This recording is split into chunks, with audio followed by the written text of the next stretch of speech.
Good morning. I will now call this meeting of the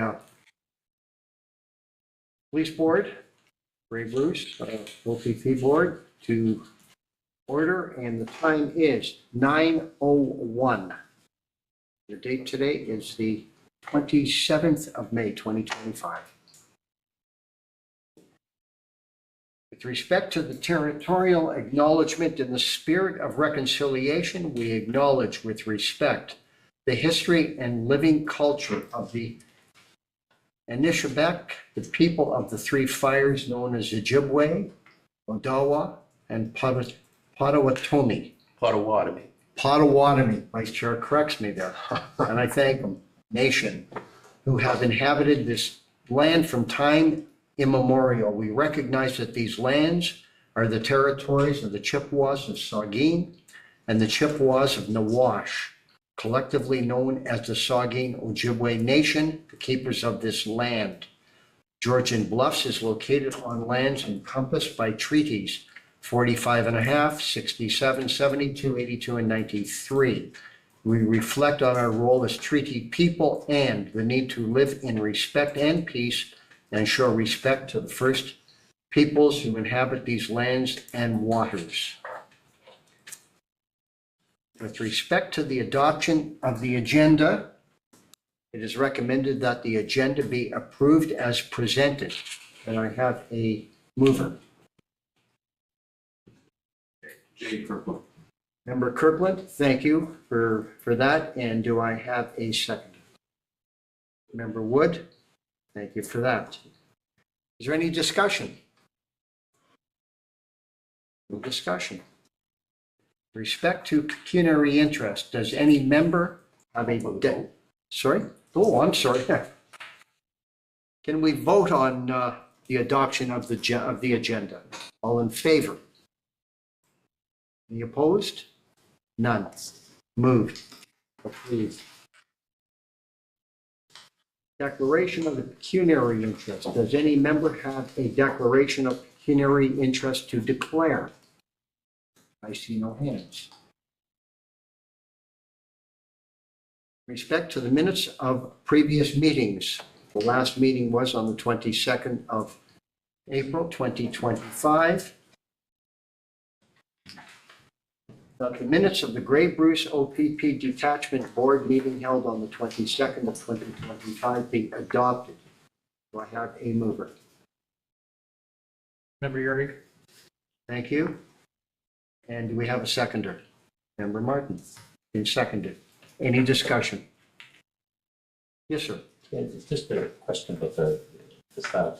So when the board asks questions, that's documented in the minutes, but the response to that question tends not to be documented in the minutes. I'm just curious about that that style in the minutes. Oh, so I'm not sure I understand. So the question, when a board asks a question, Yes.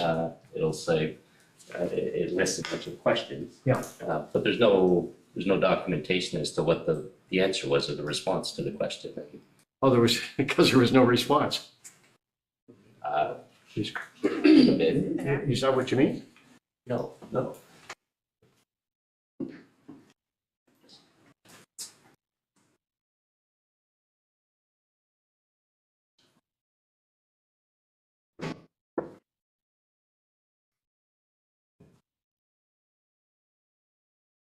So it'll say board comments and questions included, and then it lists the questions that the board asked, Yes. but no responses to the questions. Okay, give me, I'm unclear. Give me the example. Do you understand what I'm asking? So if I can be of assistance, and I'm not looking at the minutes, so forgive me. Traditionally and within the council sphere, through the municipal act, we're required to take minutes that capture the general discussion that occurred at a meeting and the directions therein. So the minutes are intentionally not provided to be verbatim or overly or grossly detailed. Because of the way that minutes are required to be captured.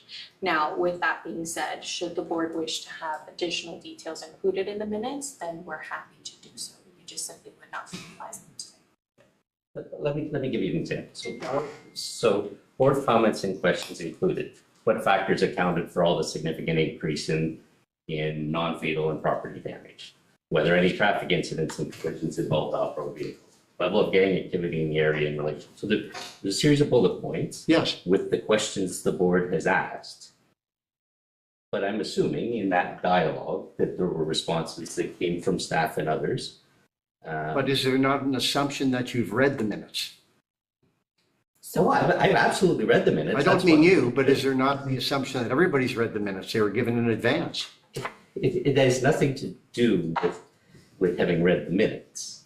It's what is documented in the minutes, and I'm asking about the style, and I appreciate your response. But somebody a year from now, reading this, would see that there were questions asked about significant increase in non-fatal and property damage, and I know that was responded to, but the response has not been documented.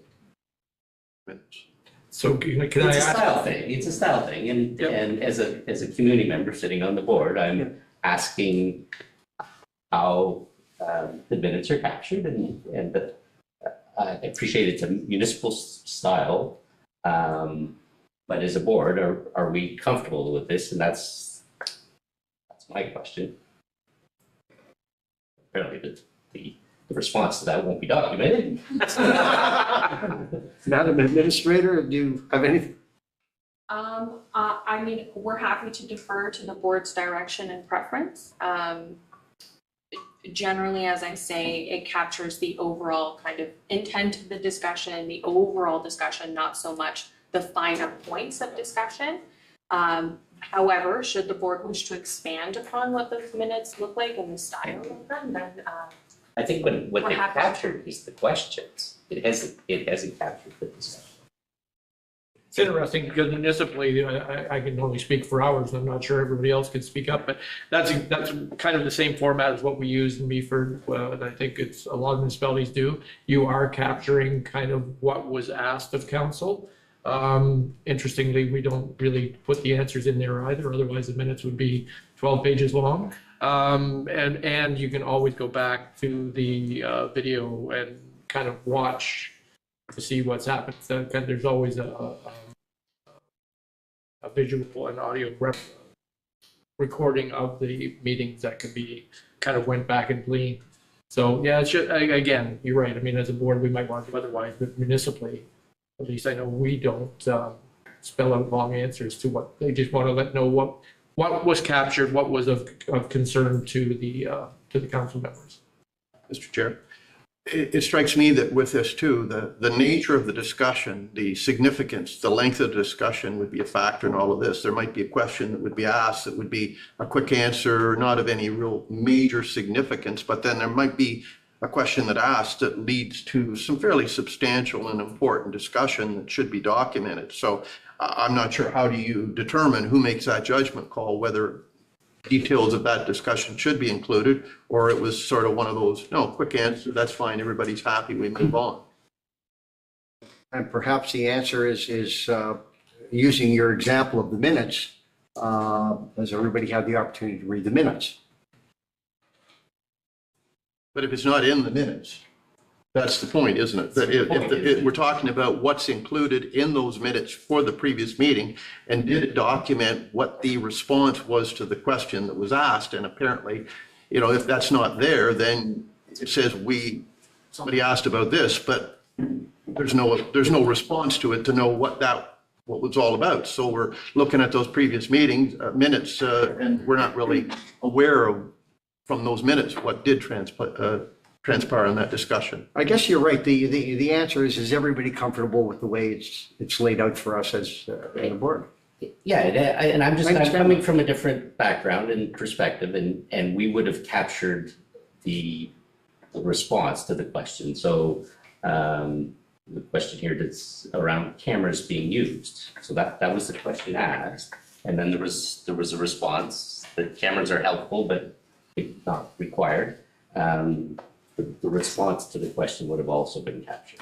But you don't want to go through everything that was. Absolutely not. No, and I appreciate having brevity and conciseness in minutes. I appreciate that a lot. I don't want to be read Yeah. 15 pages a minute. Well, the way I read it when I went through this in advance was, let's get down to the meat of it. I think you missed my point. No, I actually didn't miss your point. I understand it. But I guess the question really is, are we comfortable with the way it's laid out? I'm sorry. Member Mark? Thank you.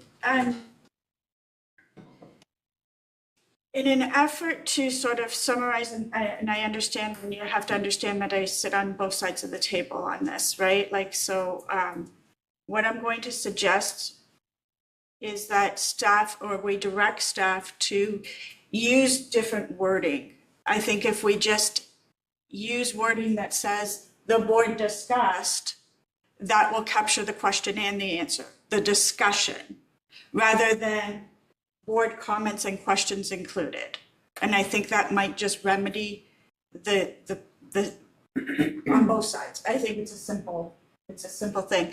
The discussion was captured here, but, you know, to that member's point, maybe it was because it was listed as a question. The board questioned something and he didn't feel that there was an answer listed, but it was answered in the discussion. So if we just use different wording that says the discussion included XYZ, it might just flow a little differently. I'm not trying to change a process that is longstanding in there for a valid reason.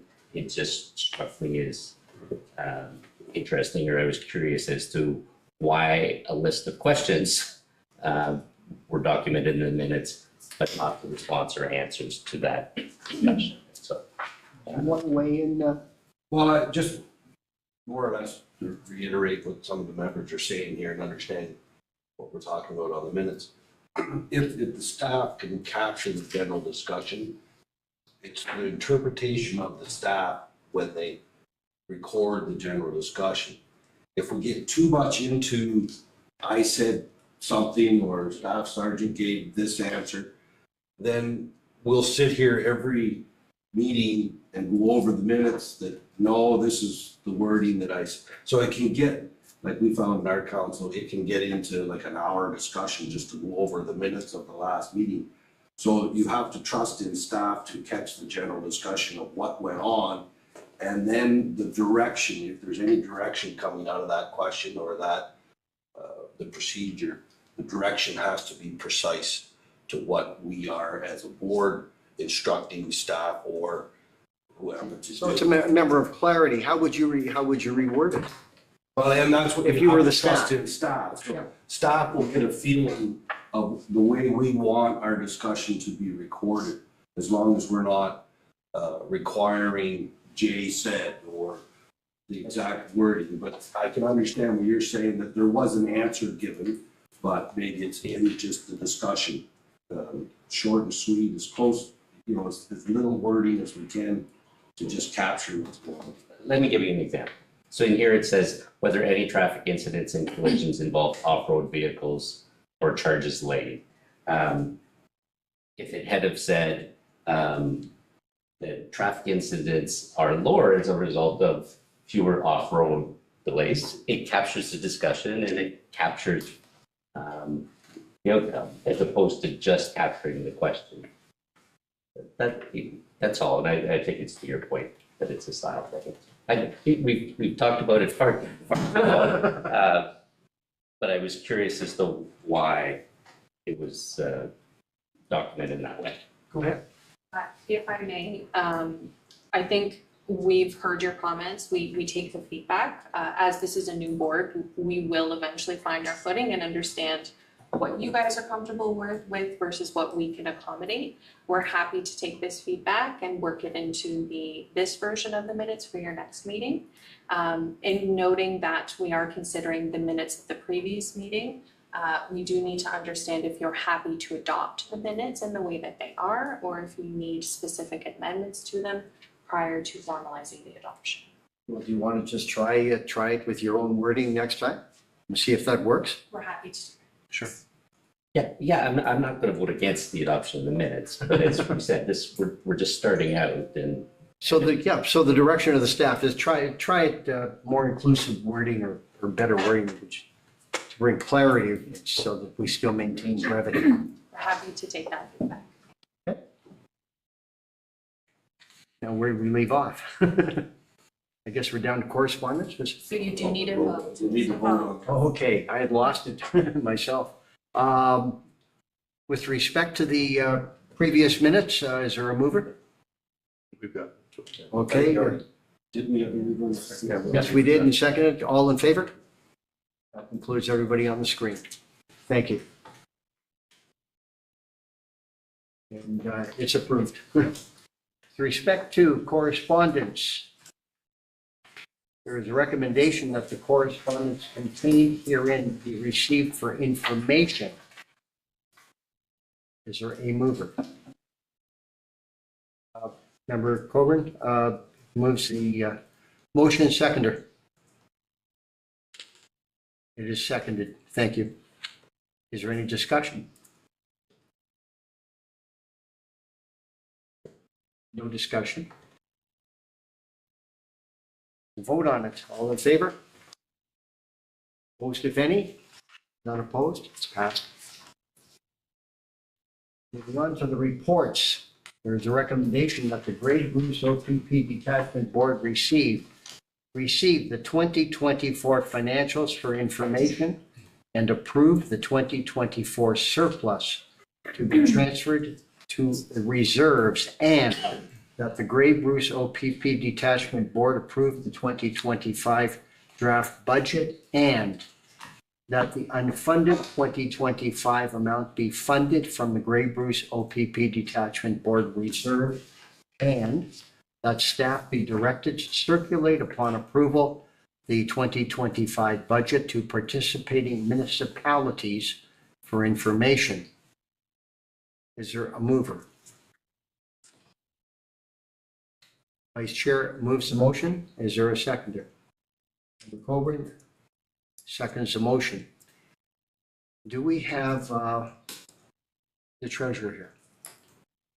And that is Treasurer Buchanan? Okay. Is there any discussion? I'm sure there's lots. If I may, I'll just speak to the report if you don't mind. And Not then at all. you're welcome to ask questions. If you do have while I'm going through this, I will happily take them.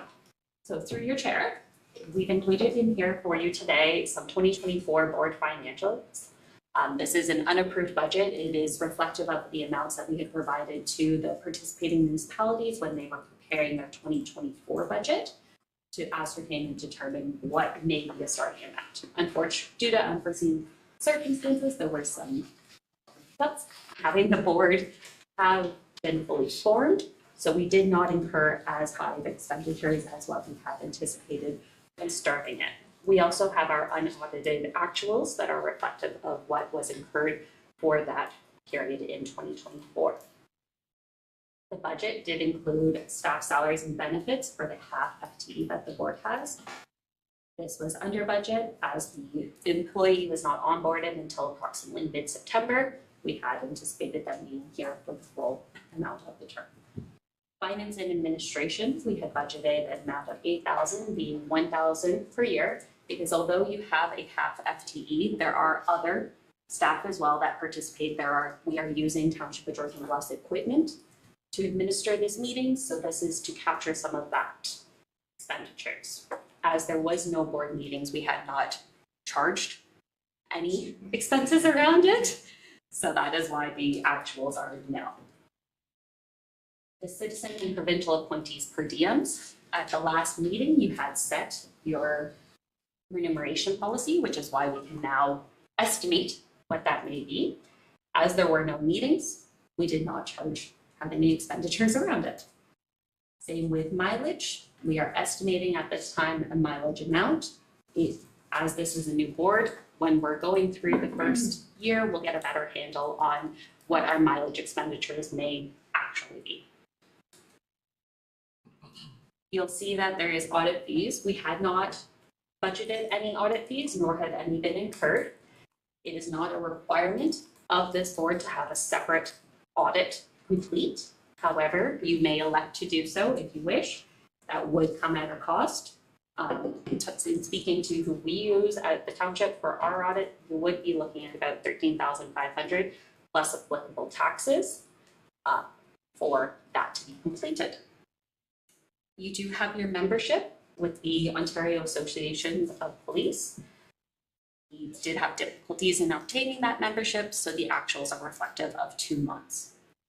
When looking at insurance, there is directors and officers and insurance as well as commercial general liability insurance. So the actuals are reflective of a 3-month cost of that insurance coverage. When looking at the municipal contributions, we had invoiced out the full $5,000 that we had asked participating municipalities to include in their budget to ensure that this board did have some funds available. And we had expected for our provincial appointees that we were going to be receiving some Ontario grants. We did not receive any in 2024, so there are no expenditures there. Looking at the amounts, you will see that there is a surplus, and that came from us invoicing the full $5,000, but only incurring less expenditures. So there is a board surplus that you have some options on what you wish to do with that of $35,603. The options are to return it back equally to the participating municipalities. So this would be approximately $3,956. That would mean that the board no longer has any funds at this time except what you receive for 2025 once this budget is approved, or our budget is approved, not necessarily this budget, you're welcome to change it. Your other option would be to place it into a board stabilization reserve, which could be used for future operating and capital purposes. What those capital purposes may be are to be determined. We don't have a reserve policy as it will be crafted if you do decide to put the fund into reserve. In the past, there had been requests from OPP for capital items. I believe the speed sign was one. But if you do select to put the funds into reserve, that could be an option for you to utilize, opposed to the board approving something and it having to go back to the 9-member municipalities for them to then also approve and then have it funded there. So are there any questions on the 2024 numbers here and what we have for 2024? It's open. I'm going to throw one or two at you too, but go ahead. Go ahead. So I say all the appointees get out till Ontario pays. Just a joke. So with the audit fees, Yes. are we under Georgia Bluffs because we'll be using your bank account or fees, or we're not? We have everything is totally separate from the bank account. So through you, there is another report on here to your agenda today about signing authority that would be to establish. Okay. Right now, the amounts are being briefly looked at by Georgia Bluffs auditors because they do have to obtain reasonable assurance in order to have the amounts consolidated into ours. It's just they are not specifically So separate. maybe I should have kept my question until report later, but I was going to ask it later. Do we need to be totally separate, or could we ride the shirt tails of Georgia Bluffs in their audit fees? Because we are doing it with staff. Why should we have to do, and it's up to the board whether we want to do an independent audit, but could we not ride on the shirt tails more of Georgia Bluffs or whatever municipality is running the organization? So through you, that is something that your finance and administration fees would kind of incorporate into it along with the technology and the other staff members. And we've printed papers here for all of you. That is paper that Georgia Bluffs have paid for. So that administrative fee is kind of what would be covered by those kind of expenses. Just, if I may, just on that, if I can jump in with a question and a comment with respect to audit fees. I understand fully why there is neither an auditor's nor an accountant's report on the actuals. The question is, do you have the proper internal controls in place that would address it? Such as, if, for example, vouchers for everything that is, for every expenditure. 2 sets of signatures, there's somebody overlooking what the first person does. And Madam Administrator shaking her head, yes. That's Sam's role. Okay, if you could comment with respect to that. So through you, Georgian Bluffs does receive a clean audit report each year, so that we do have those internal controls within place and we do follow them for the purposes of the board and the board's expenditures. Okay, and again, I'm sorry, I'll just finish that off. And again, for clarity, possibly for Member Kirkland, if there was an auditor or accountant's report, because you have two separate entities, entity being Georgian Bluffs, entity being the police board, you can't marry them up. You would have to have two separate reports. Would you agree with that? So because there is not an audit, there is no separate report for the second. They do, as part of Georgian Bluffs, they have to take assurance over all of our expenditures that are reported. Yes, They do have to look at the board yes. for the purposes of consolidation to make sure it is reasonable, but they are not investigating it in depth. Now, is it an audit report or an accountant's comments report? We received an annual audit. Annual audit report, and that would include the police board's expenditures. Is that correct? For the purposes of Georgian Bluffs, it would include an amount that is equal to 1/9 of it. That's the one there. Okay, but that on the financial statements, that would be designated or separated? I don't believe our financial statements show a separate entry or have a schedule around our boards that are consolidated into it. Okay, did you have a question? I do, and through you, Chair. Can I just say, first of all, I did request name things to go up here because I find it really hard to have conversations when I don't know everybody's name. So just throwing that out there. Samantha, because I'm here from Georgian Bluffs, I guess the question for me is if we don't have a formal audit and we ride the coattails of Georgian Bluffs, does that cost our municipality any more money in terms of our audit and our reviews? So through you, MNP, who is our Georgian Bluffs auditor, has indicated it is not an additional cost for them to look at it because they are not doing an in-depth, specific, scoped analysis of those expenditures. It just may come up in their testing as it is an expenditure that does come out of Georgian Bluffs. Okay, so not costing us any more money. What is the current gold standard for police boards? Ought we to have an independent audit? What is generally the accepted principle there? I'm not sure that I can answer that because it is a new board. I don't know that others are getting separate independent reports, but I also don't know that they are not.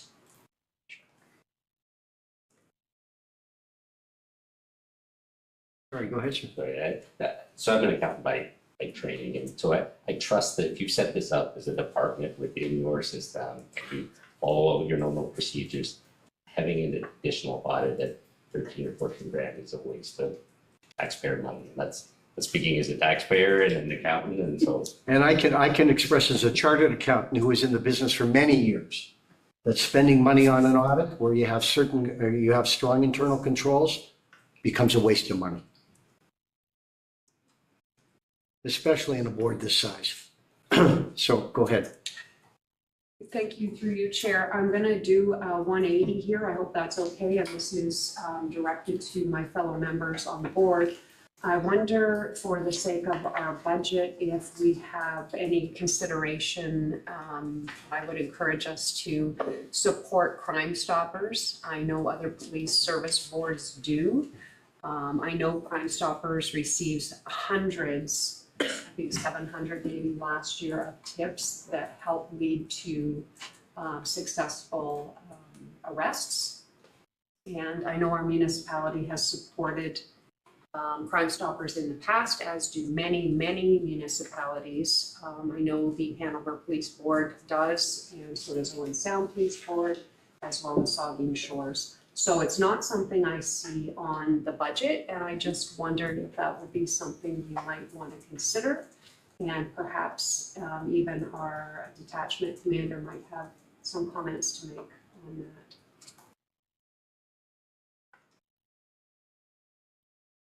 I think you're invited, I was Commander. making sure the treasurer wasn't speaking first. I know that in the past, we have received requests from Crime Stoppers, and I've sent it out to the different municipalities because we didn't have our one board in place yet. I know last year they were in dire straits in funding and they almost dissolved. They were able to get some funding, but I know that they do really rely on the donations from municipalities, police service boards and whatnot, so. So two things now are on the table. So the first thing on the audit, we decided that we're good with your recommendation and just move forward and not do one. And the second thing, do we have any idea of how much we would need to put in a budget for something like this? Different municipalities have donated anything from 500 to 2,500 a year. I did get some information before I came here. It's around 2,000 to 2,500 per year for those independent police boards like Hanover, Owen Sound, and Saugeen Shores. So I was hoping it would be a little more than that since we're an amalgamated board with several municipalities supporting this. And if I can ask you, what is the 2,500 for? Well, they pay people to provide anonymous tips, and that's how they can be so successful. People are guaranteed anonymity, and they're guaranteed to be paid for providing tips that lead to a successful arrest. Correct me if I'm wrong. Yeah. Conviction. That's close. Chair? I'm a provincial appointee. This board is funded by the municipal members. As you just pointed out, there are some of those municipalities that are already contributing to Crime Stoppers. I'm a ratepayer. I care about how my money is spent, for certain, but I would think that this could, if I were a councillor, I would sit there and say, okay, is this a duplication of what we've already done at our own council chambers? Is it the role of this board as a combined, as opposed to one municipality, like, you know, as you mentioned, one municipality, that the money solely comes from that one entity that you represent? But that would be my only question is, okay, well, we could do it. We could set a budget and we could add that in there, but then it comes back to all of a sudden we're going back to the municipalities and say, you're going to have to increase your budget because we want to give money to Crime Stoppers. And some of those councillors' reactions might be, well, wait a minute now, we already just gave $2,500 to Crime Stoppers. We could encourage them as a police board to recognize the importance and value of that, to consider it. But I don't know, that's my perspective. But as I say, I'd be interested to hear what the members of this group, this board, who are municipal councillors, would feel in that respect, that it would be sort of like double dipping, so to speak. Chair, can I respond to that? I know it's, many municipalities, and ours included, have gone to a system whereby we don't do donations anymore. That's been a bit of a change in policy. So whereas we did support Crime Stoppers, I think 2 years ago, we have not since then, because we've done away with the whole donation policy, as other municipalities have as well. I would suggest that this is the table that ought to decide that rather than the individual municipalities. But your point is well taken, Vice Chair, that if municipalities have already contributed, they don't want to necessarily see that happen here as well. I know ours does not. And I know it's the independent police forces that are already doing it, like Owen Sound, Hanover, Port Elgin, which don't have a say on this board, and that's why this board is here, to bigger picture. So I don't believe we as South Bruce Peninsula donate to Crime Stoppers either, and I can't be exactly for sure until I go back and check our budget, but I don't think we do. I have never seen it come across the table, so I would have no problem with taking the dollar figure back to our council and come up. And I think we're set here to be able to make decisions. Our councils have to find a way to pay for that. I don't think we're sent here to go back and ask our councils whether we can make the decisions. I'm not sure what the mandate of this is. So am I correct? So we as councillors can make decisions, financial decisions for our municipalities at this board. So, or you go back and, you know, you're gonna do a report back to your board or your council at the end of it. Go ahead. I just wanted to note, for consideration during this discussion, the board does currently have an operating surplus that you could draw from, at least for the purposes of this calendar year, to support Crime Stoppers, should you wish to do so. We could build it into your then annual budget, should you again wish to do so, but you have the option to donate to the organization at least this year without a cost impact to the municipalities. Just food for thought during this discussion. Okay, that's good to know. Any other I'm sorry. No, I just, Go ahead, sir. thank you, Member McQueen here, thank you, Mr. Chair.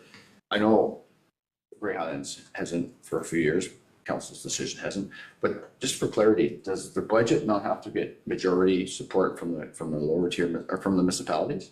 I mean, we could have $1 million budget. I mean, well, there's gotta be some accountability, yeah, I don't know how that works, but I would have thought that the majority of the lower tier municipalities would need to be support of our budget. That's why you're here. You're the accountability. Well, for I your know, municipality. but I just seeking clarity on that because they're the ones, I know we have a 9.2% increase this year, local, like overall. So I know municipalities are struggling with their own budgets in that sense, but obviously we're the deciding factor on money.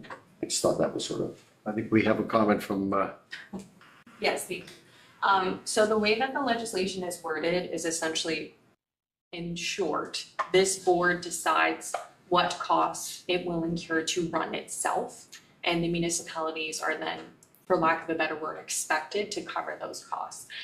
There is a mediation piece in which any member municipality can essentially appeal the budget that's set. So in the vein of the, exuberant example of $1 million, any municipality would be able to appeal that. It would go then to the administrator. It's a whole appeal process that could be observed in the event that we pass $1 million budget, which of course we never would.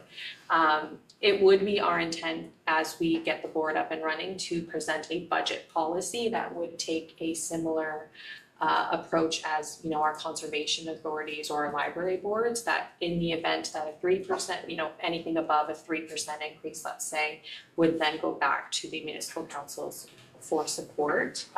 But even that support is essentially support that's just a nice to have in the way that the legislation is written. But that would be our intent moving forward. And just for clarity, because I know like on the conservation authorities, it still needs a vote to where that overall budget sits, right? And you're right, you're members of that conservation authority, which represents that board that makes that decision. Because I think it's interesting. This is sort of our first real budget. I will have some comments on 2025, but I was just seeking clarity on that part, and maybe that would be a good way. Maybe a small amount could come from that reserve if that's what the membership was desiring. But thank you for that clarity. just before that, there's two members on the screen. Did either of them have any questions?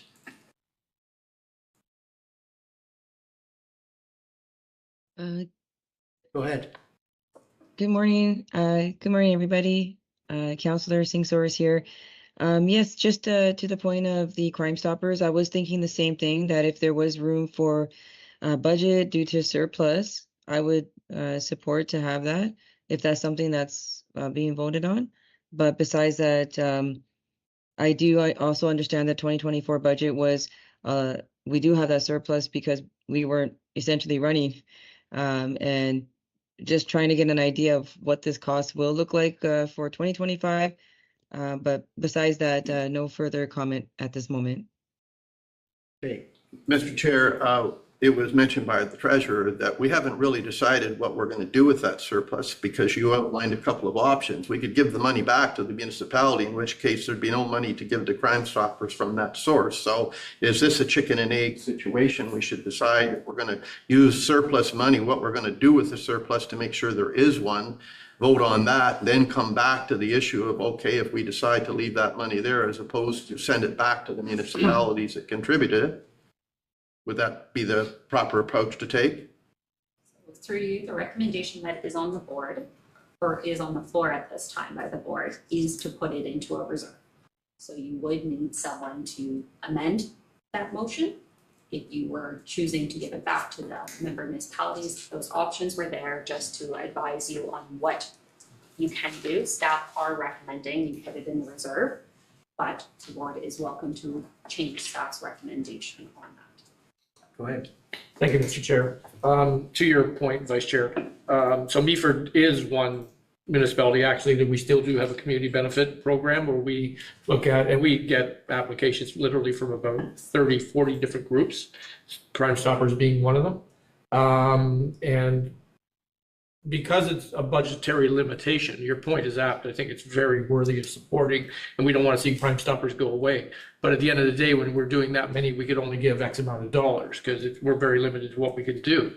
This seems to me as another avenue for us to be able to support it in another mechanism through dollars that we're already doing through our 5,000 commitment. Those dollars could actually go to that. The reserve in this case would suffice very nicely for that. To your point, yes, we are kind of the arbiters of where that money's going to go. And so we're going to all vote with our conscience on behalf of our municipalities to determine whether or not that should be warranted. So if it's double dipping for some municipalities, it can be done on the auspice of, we would have liked to have given more even originally. This just gives us another vehicle to do it. So we will support it. Go ahead. It strikes me, Mr. Chair, that if we do decide to do this, then that might lead to Meaford saying in the future, okay, well, we're not going to do it because it's going to get done probably on a perpetual basis through the police board, which we're contributing to. And the contributions, as I understand it, that this board gets from municipalities is based on population, right? Is it not? Is there not, it's not equal, is it? I thought I read somewhere where it's, the contribution is tied into the population of the size of the municipalities? So through your chair, that was a comment that was made at the last meeting. It is structured as it is equal membership for board purposes to be paid equally between the participating municipalities. There was a comment made at the last meeting where it did ask about it being based on population. So in this report, there is that analysis for you. However, staff did not recommend you taking that as it is not reflective of the joint and equal partnership within this board. So there are how many municipalities in total? 9? So if we made a decision to make a contribution based on an amount that would be, for argument's sake, $300 per municipality or $500 per municipality, then everyone would effectively be contributing the same amount. And if we consider that to be a priority, we probably would pass it again next year in our budget. Go ahead. If we could, and I'm in agreement that I would support, but can we get through the budget and the recommendations? Because we might find other areas where this reserves might be needed. And as this board being new, come October, we might be needing $500 from reserves or $1,000 from reserves, and we might not have it for something that pops up at the time. So I would hate to deplete our reserves for one cause in one of our first meetings that we might experience in the future meeting. And because if we deplete and we don't have in our budget, we're gonna go back to the municipalities to get the dollars.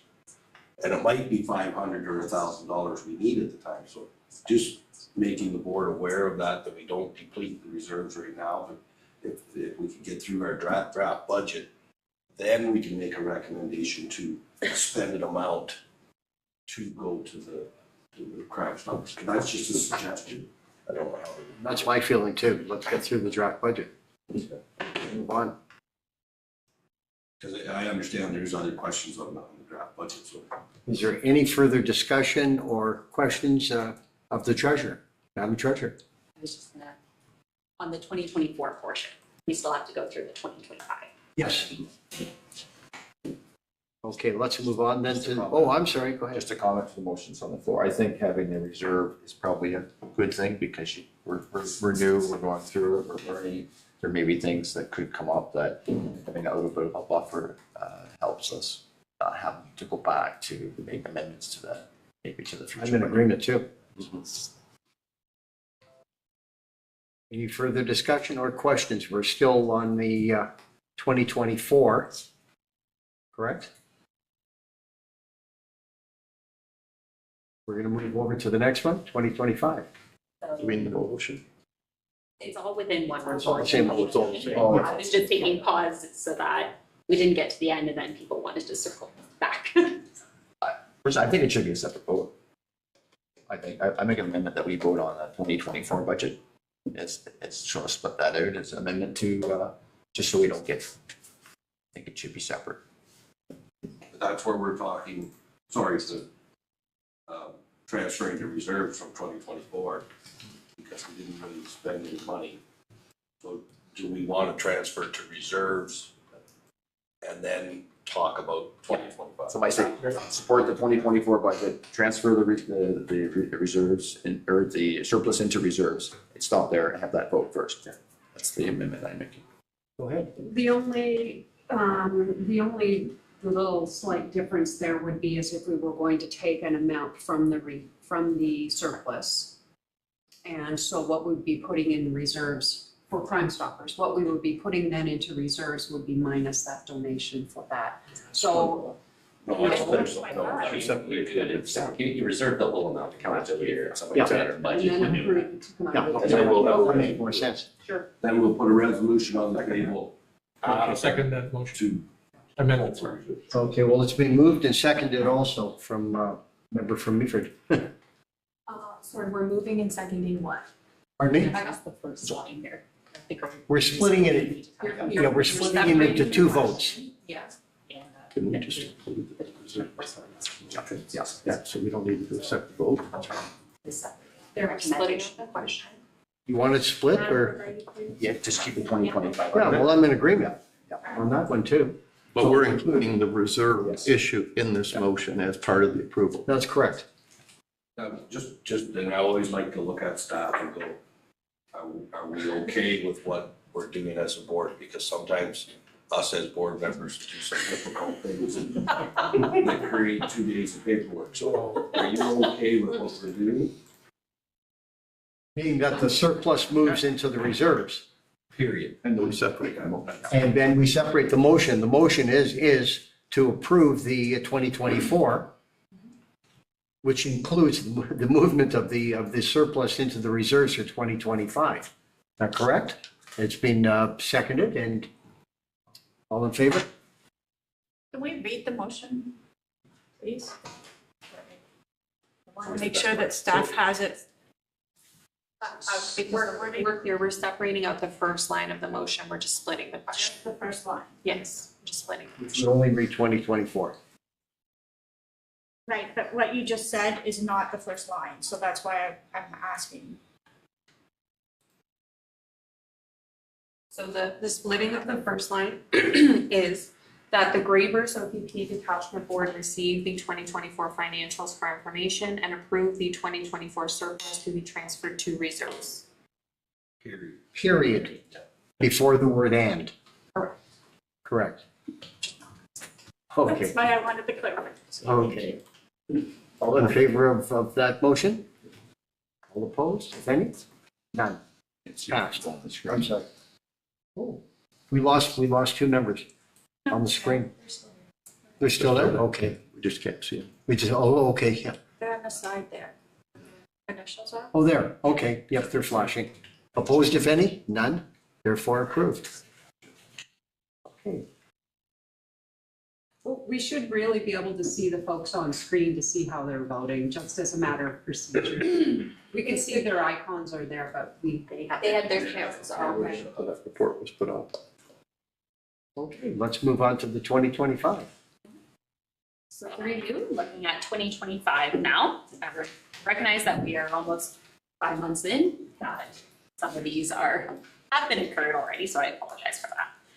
Looking at the salaries and benefits, George and Bluffs through their budget did pass a 3% cost of living, which is reflected in the increase from the unapproved budget for 2024 to the 2025. We also have recognized that 2024's was only a partial year, so the amount has been extrapolated to be reflective of a full year of expenditures. The finance and administration, we extrapolated it to be reflective of a full year, still being the $1,000 per month. We have added a $500 amount for materials and supplies. Looking at the citizen and provincial appointees, in your policy that you passed at your last meeting, we have taken that amount, estimated, multiplied it by the seven citizen and provincial appointees, and multiplied that by an estimated 10 meetings per year. When looking at mileage, as Georgian Bluffs is able to host meetings both in person and virtually, we weren't sure how many of your provincial and citizen appointees would be physically coming in person for it. So we did use an estimated 500 kilometers per meeting to be split among those. That may be low, recognizing that some do come from a far distance, but we didn't quite know how to determine an amount for budget purposes when doing that. In your policy last month, you also passed a $1,500 per citizen and provincial appointee for professional development. So we took that amount and multiplied it by the 7 to get the $10,500. Again, there is no audit fee, as we had mentioned with the 2024. For your membership, we are estimating a 5% increase. That won't renew until the fall, so we won't know until then what the actual increase may be. But we are trying to ensure that there is sufficient money set aside in the budget to cover the cost of your membership. Same with insurance, it won't renew until the fall, so we are estimating 5%. I know during the last few years, there were very high increases around insurance linked with COVID, but we have started to see those come down a bit. We are hopeful that it comes down further to be within the 5%. The municipal contributions, this is reflective of $10,000 of each participating municipality. That amount had been shared with them as a rough guess for them for the purposes of their 2025 budget. It is the hope and anticipation that this board would be reviewing and receiving their budget prior to municipalities having their discussions to ensure that the amount that the municipalities are told is in line with what actuals may be. For Ontario grants, 2024, we were under the understanding that we were going to be getting funds. It has since came to light we will not be receiving any funds from the provincial government for our provincial appointees, so we have removed that from the budget. This does leave a $6,600 as unfunded. That is reflective of what we were anticipating for our budget amount for the provincial appointees to be. So that does need dealt with somehow. So we have some options in front of you on how you can. It could be that you are requesting member municipalities to increase their contribution, or now that you have voted to have the surplus from the previous year put into reserve, you may choose to withdraw the $6,600. That is at the discretion of this board. There is a brief summary of what your reserve may look like if you wish to pull the $6,600 from your reserves. Comments or questions? Just the only one that I would, and maybe it isn't common practice, but I would like to leave the 6,600 in budget from the province and constantly remind them that they owe us this money. We will have to pull from another line item to pay for this. We're gonna have to pay for it. I understand that, but I think we should, and every opportunity that we have, we should still be reminding the province every year that this is something that you should be paying. So that's just my opinion.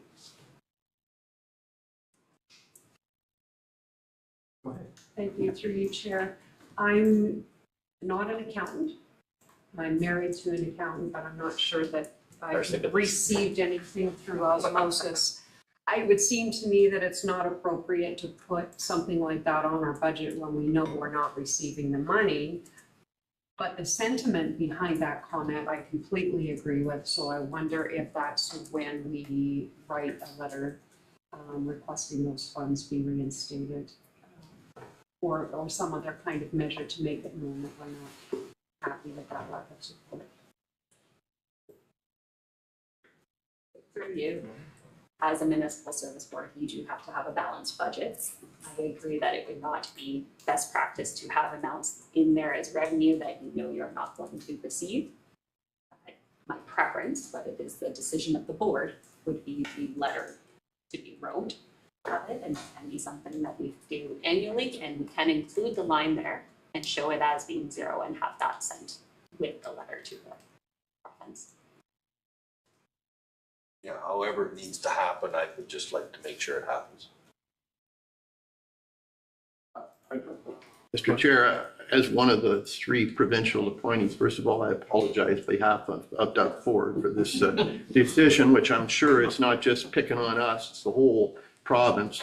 I would also comment that I can't speak for your situation, but I know myself and Carol's, we could always approach our MPP and have a conversation with him, who we have some relationship with, to leave it at that, and suggest that they maybe should revisit this decision, but it certainly wouldn't just involve us. It would involve a decision that would be across the province, but will that fall on deaf ears?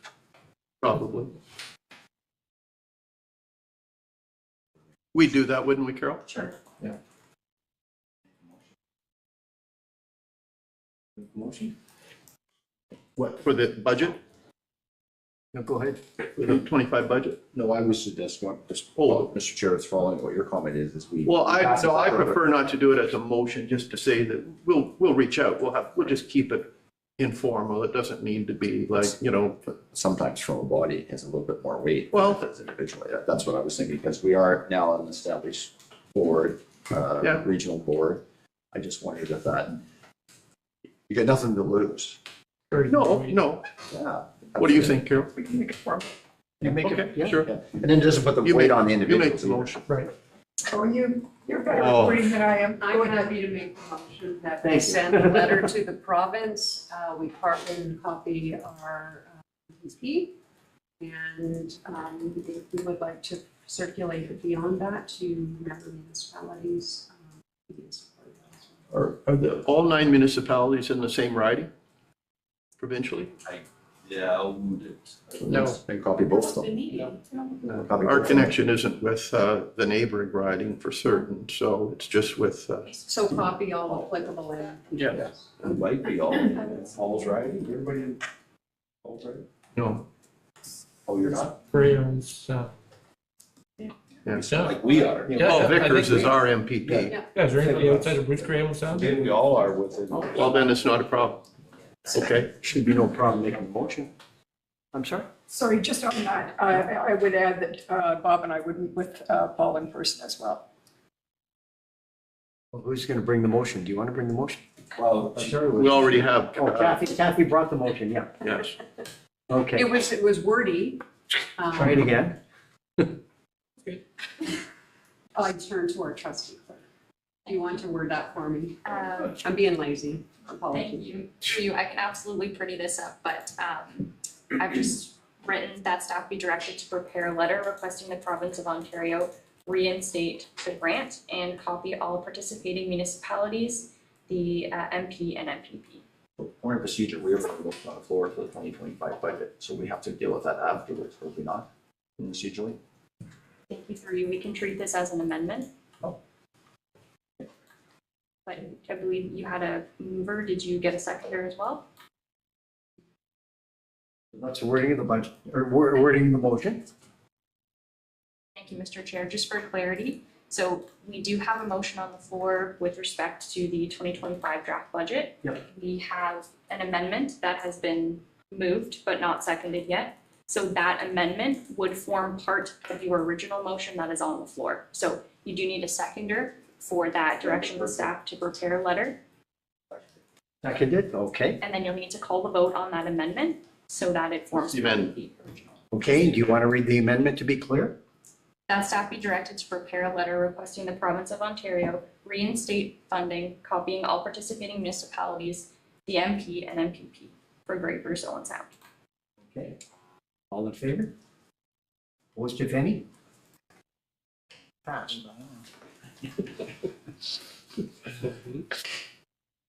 Now, can we move on? We're still on 2025. Yeah. We're still on 2025 budget. I recognize the discussion that you had earlier. I'm not sure if there's further amendments. If, Mr. Chair, if I could come back to that then, speaking once again of money related to provincial appointees and community appointees, the amount that's allocated, as you pointed out, we're already 5 months through this year, for conferences. Now, of course, Jody sent out a letter or an email about that.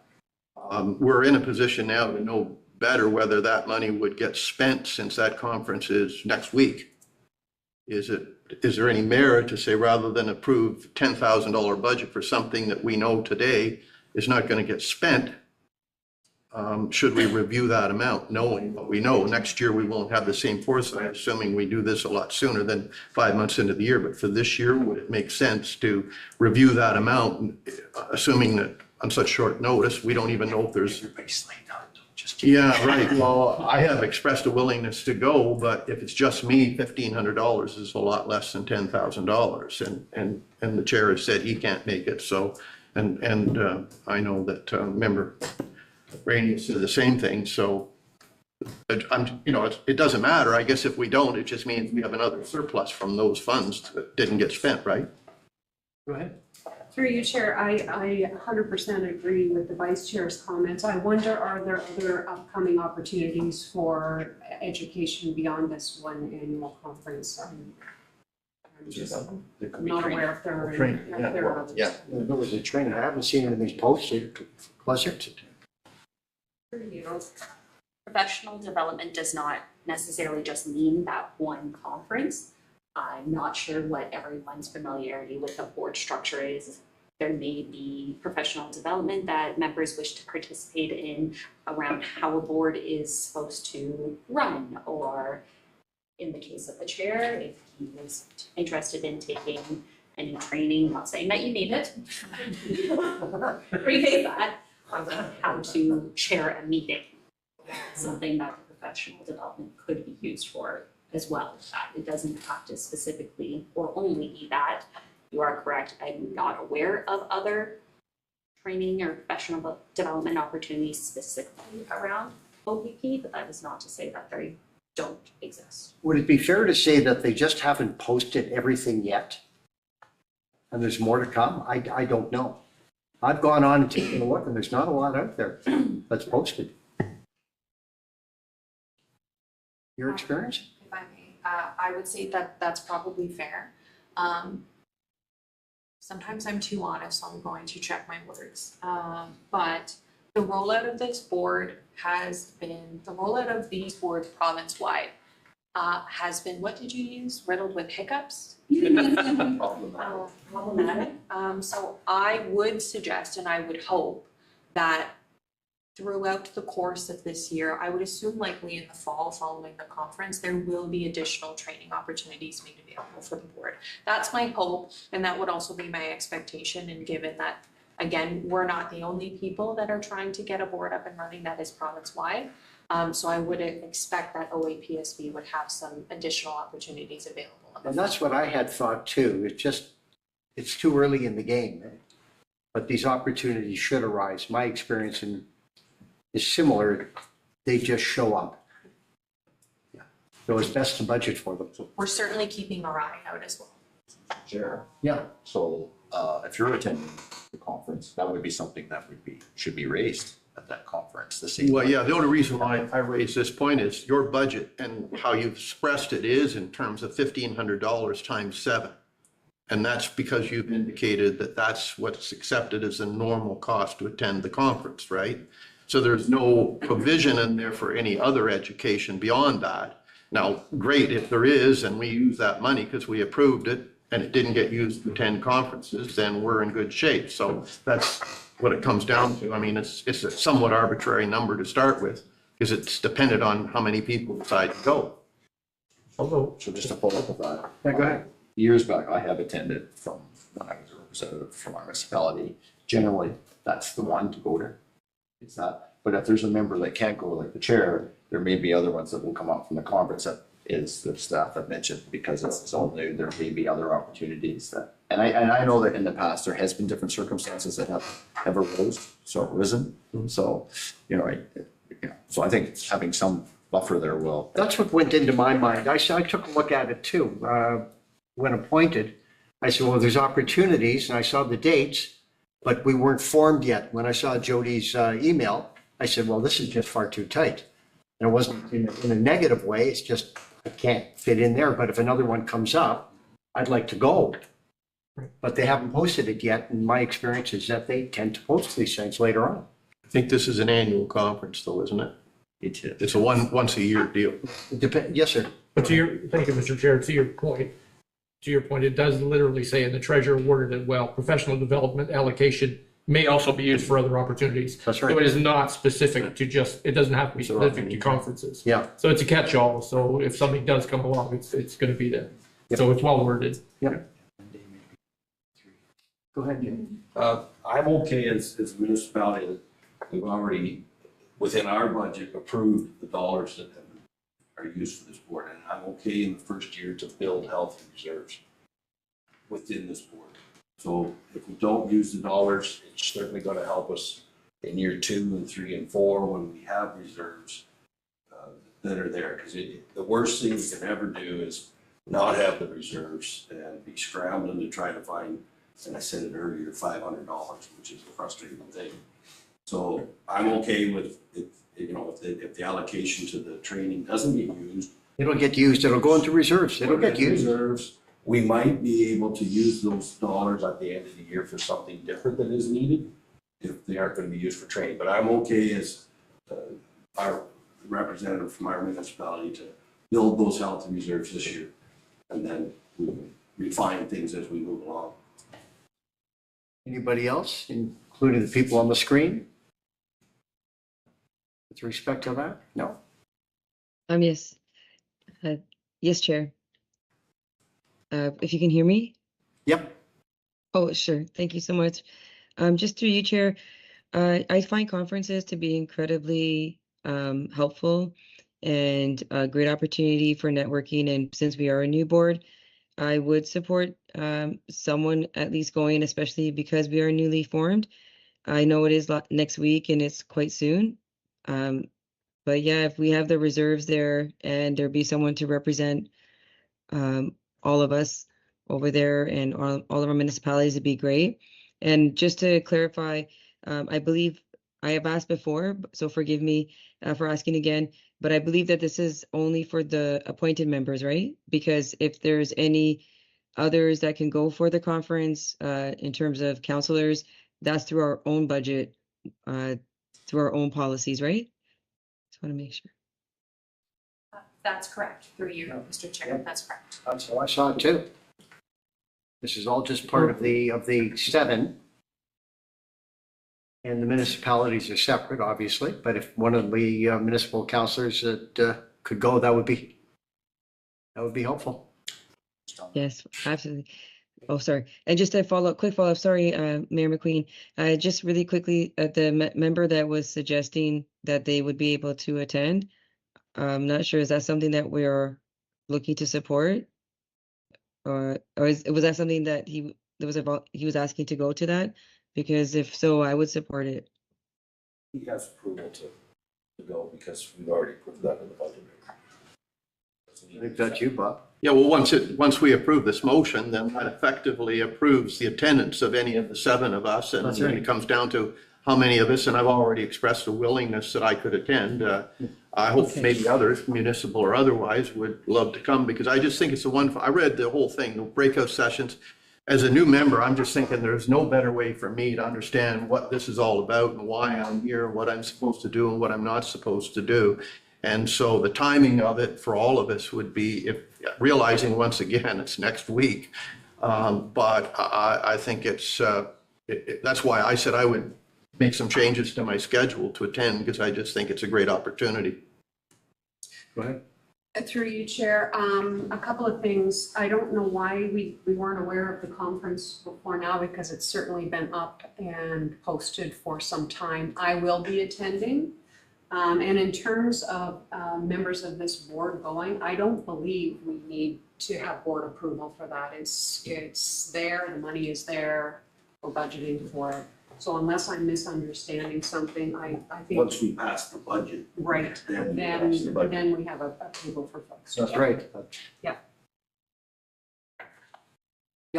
So just Sure, a Jay. a further comment on conference, I know from a municipal rep, we have our own policy of how we attend conferences. The only difference that may be with some municipalities is you're only allowed 2, and your competition is usually Aroma, or others. There may be a disadvantage for those councillors unless they go back and have a conversation with their own council, because I know we used to have it that it was a separate board, so the members on that were sort of independent of council.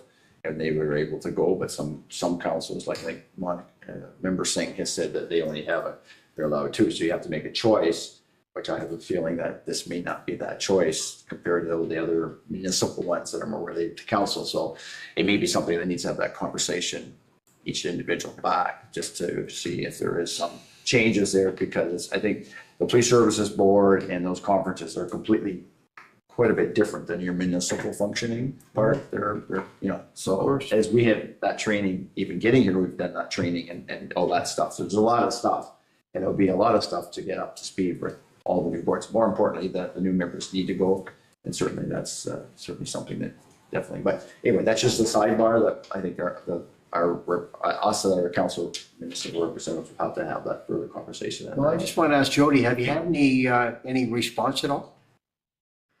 Jody just left. Jody just left. Thank Jody you. just left. Through you and for Jody.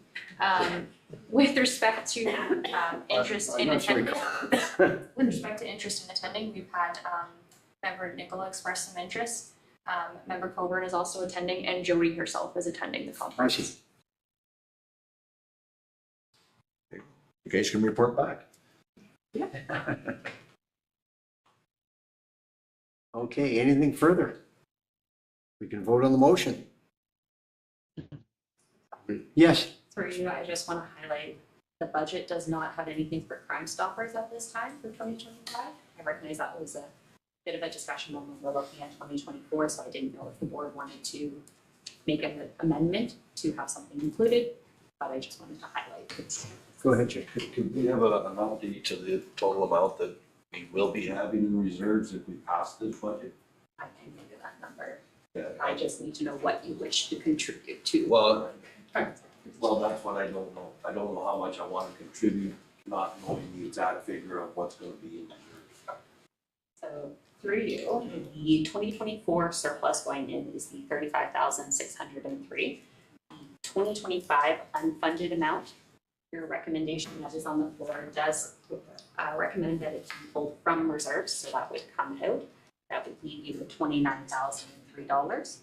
What I can't give you at this time is if there is a 2025 surplus, what it might be, that would increase any reserve balance. So there was a suggestion on the table earlier that to start $500 from each municipality. So if we have 9, that's $4,500 to Crime Stoppers. I'll put that on the table for discussion, or how do we want to handle that? Does it need to be in resolution form, or a mover and a seconder before we can discuss it? And I see a hand up before we. Just point of clarity. I'll second it for discussion. Point of clarity, Well- Mr. Chair. Okay, yeah, go ahead. So in the past, Crime Stoppers have made a presentation to our council.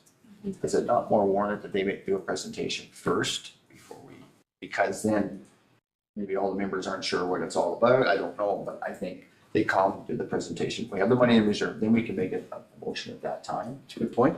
I'm just thinking that then everybody, I don't disagree, it's a great program and it's fun, but I just think that from a process point, have them come, and I'm sure they will come, and then that way, then we have a chance to ask questions, and we jump to what we want to do, how they do their program. I just think in the sense of transparency, I think would lead to a better opportunity. Could we make the motion such that we make a provision for an amount subject to a satisfactory presentation of Crime Stoppers? That you may change your amount, you may up it, you may down it. Right, but we make it so that it's at least in the budget, so that you have that number to work with as a guideline. And then if we choose after the presentation to increase it, decrease it, eliminate it, we haven't approved it to them per se, we've just put it in as a budget provision. But from that, just to further my point, we, at any time, this board can make a motion and pull that from reserves. That's, I mean, you don't have to have a budget, you can make that decision. Well, yeah. And so I'm thinking from our minutes Okay. and from the transparency, if somebody looks at our minutes 5 years ago, oh, how come they did a presentation that, I just think it looks more transparent. We've got a reserve that we can do that way. Absolutely. Right. Go ahead, sir. Thank you, Mr. Chair. Can I ask, and I mean, it's a broad assumption on my part, and I can't imagine it's not, but I'd like to get the opinion of the OPP itself on the value of the Crime Stoppers program as well. I mean, inherently, this is why we're here. We're serving that organization. And I just want to make sure that there's an inherent value add from this organization, which I totally assume there is, but I want to hear it. Let me see if I have my report from, I don't think I have it with me, that I reported on last month. In that, the narrative report, I did highlight the number of Crime Stoppers tips that we receive. I'm sorry, I can't recall the number, but we definitely do receive Crime Stoppers tips. And some of those drug and property crime investigations, they take those Crime Stopper tips as well as other information, and that's kind of how they get to where they get with some of those bigger investigations. So there definitely is worthwhile information coming from Crime Stoppers. Value. Thank you. So we're up to a motion.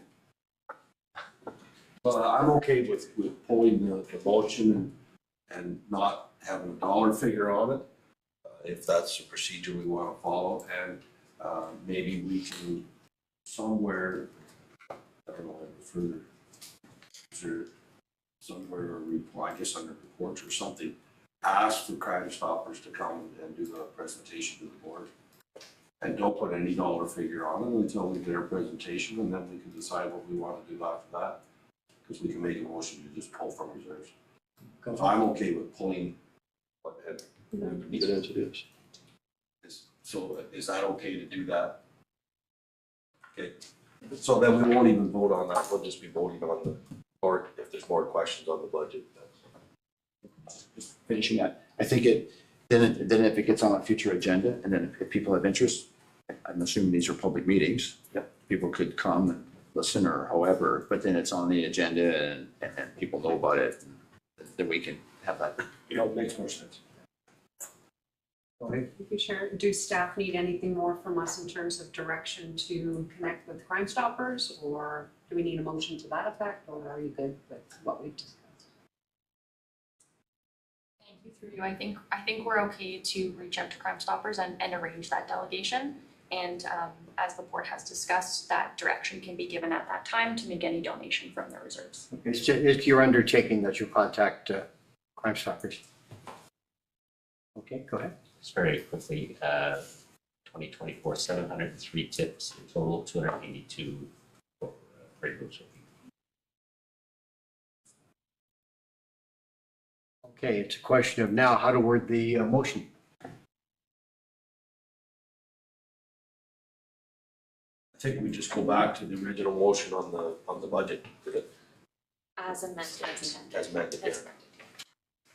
Carly, do you want to just read the motion as it stands? Mr. Chair? Yeah, go ahead. I can Yeah. read it if that would be more convenient for the board. Okay, that's what I was looking for. So we have amended the original motion and we have also split out the 2024 financials. So it does look a little bit different from what was on the agenda, but the original motion as now amended would read that the Grey Goose OPP Detachment Board approve the 2025 draft budget and that staff be directed to prepare a letter requesting the province of Ontario reinstate funding and copy all participating municipalities, the MP and the NPP for Grey Goose Owen Sound, and that the unfunded 2025 amount be funded from the Grey Goose OPP Detachment Board Reserve, and that staff be directed to circulate upon approval the 2025 budget to participating municipalities for information. Mover on that motion. We do. Through you, Mr. Chair, you do have a mover and a seconder already. You just need to call the vote on this. I have one more question, if I could, Mr. Chair. And it's to the treasurer, if I may. Can we explore having the pluses and the minuses, if you will, of having it go back to a municipal contribution instead of taking it out of the reserves? And the only reason I want to explore that a little bit is because the municipalities have approved an amount that we've just put into reserves, but there is going to be a significant increase for next year. So I kind of think we should maybe prep them a little bit differently, other than just next year coming up with a different budget that is twice as much as what they put in 2024, if that made sense. Right, 2026, right? So for you, I hope I'm answering your question. When preparing a 2025 budget, recognizing that this board hadn't been established, we provided each member municipality with a rough number of $10,000. When, unfortunately, after we had gave that number, but before our meeting today is when we revised about the Ontario portion, which we had included, which is how we determined the 10,000. If you were to decide not to have that 6,600 pulled from reserves, it would mean we are invoicing then $10,733 to each participating municipality. So it would be an additional $733 opposed to the original 10,000. No amounts, as the budget hasn't been approved yet, no amounts had been invoiced out yet. So we can amend the amount. I can't speak for what that means around every member municipality's procurement policies, but many municipalities do have thresholds that 733 would be within that, but I can't speak for everyone. I think, I think a municipality could absorb or swallow the $733 increase. I don't think that's a significant jump. And I'd rather see it go that way than pulling it from reserves. I also think it sends a message that, like we had the discussion earlier about writing to the MPP and stuff, that the funding has stopped. I think it sends a message to the member municipalities as well, that, you know, maybe then there could be other pressures put on the representatives. So that would be my go-to. I would like to see it come from municipal contribution, not from reserves. Comments with respect to that? I'm okay with, like, for this year pulling from reserves, we had the health reserve, but I understand the comments of the member. I'm still okay with the original motion. As am I, but any other comments? I have Clarity, comments. what is it, are we in or out? I just want clarity on that. I think the motion right now is to say being pulled from reserves. Yeah. That's the motion that's on the floor. That's the one that's on the floor, pull from reserves. That's the one that's on the floor, to have it pulled from reserves. Have we even included that in the motion, really? Didn't we defer this until the meeting that we have with Crime Stoppers, or was, No, we discussed it in principle, but is This it? is the municipal portion, $6,600 is in the grant. Oh, I'm just talking about the Crime Stoppers. Yeah. No, the unfunded. the Crime Stoppers funding though isn't in the motion. There's kind of the two scenarios on the table, whether we go back to the municipalities for the additional $700 times 9, or whether we just pull from reserves this year and then add it into our budget for next year. So Okay, I think we had a question. Go ahead, Monica.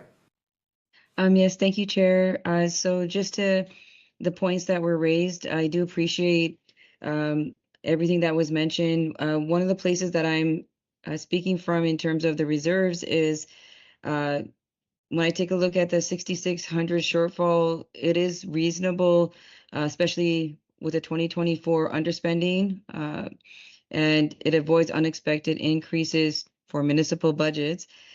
So with that being said, I do believe that establishing a stabilization reserve now creates flexibility for the future for unexpected costs or capital needs. So I'm leaning towards having a stabilization reserve in place. I find it to be prudent, and it also helps with stability without burdening municipalities mid-year. So that was just my comment. So right now, it's taking the 6,600 out of reserve, but if we're making a letter that we have amended to ask for it, I think you have more weight to leave it in there, looking at your banking on it, than to take it out and just say, okay, well, we could use some money. I just think that it gives a little bit more weight if you're banking on it in your budget, that you're looking for that, for funding or a grant. That's just my personal opinion in a sense, because if you don't, we always have the reserve to fall back to. But just, and you're going to the municipality, you know, okay, but I just think that to sort of do the full loop by leaving it in there, and I just think it makes it's more pressure on that part of applying for that grant.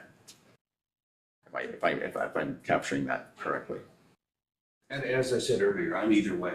Yeah. The simplest and cleanest is to pull from reserves at this point. But you can do that later. Yeah, and you can do that later. Yeah. So that's the motion on the table, and then, so we can vote on that. And if it's defeated, then it would be to go back to a new motion to take it from the municipalities, I believe. What's on the table? Yeah, let's clarify what's on the table. I believe what's on the table is to pass the budget the way it was read. Yes. Pull from reserves to fund the OPP shortfall from the province. Yes.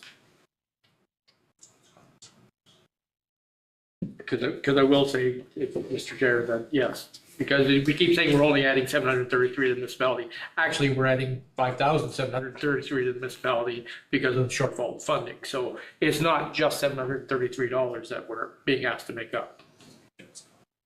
But we still have to call the vote to vote. Yeah.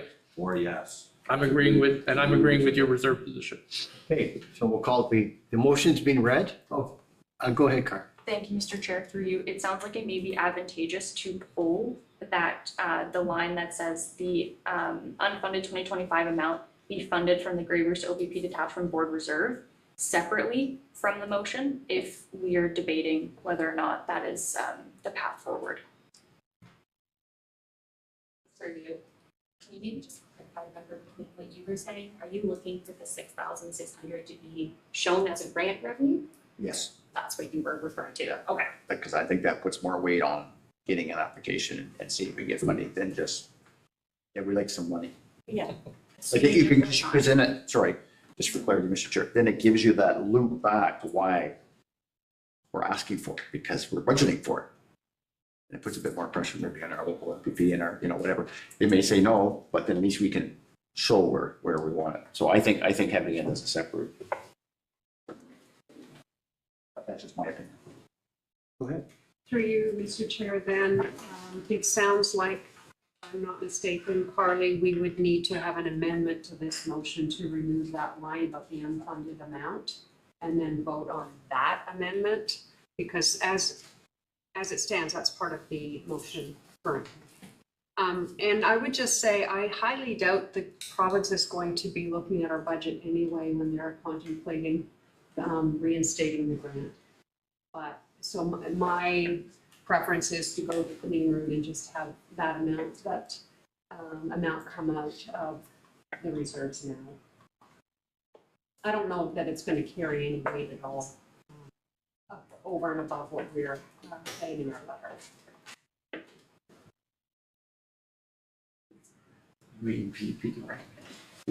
I want to make sure we've got the right motion in front of us.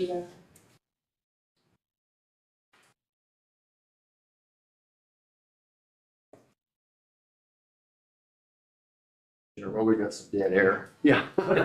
I do know that our local municipalities were facing a very high cost of OPP starting up this budget, and a little bit of pressure changed some of that. So you don't have a bit of tools in the toolbox to help that pressure, and you don't have because they did change what we were faced with at one time, which was huge. Now, maybe that's not matching apples to apples, I don't know, but I just, if there's a mechanism to make that request, at the end of the day, you can always default. Stay with that. Yeah, there was Phil. Save schools. Through you, so just in consultation with the treasurer, she's suggesting that another amendment be formed to reflect that the unfunded 2025 amount that is shown, that line be amended to say that the line from the Ontario grant revenue be shown as such and not funded from a reserve. Queen, you I'll move that amendment. okay, you'll approve that I'll move amendment? that, yeah. Go ahead.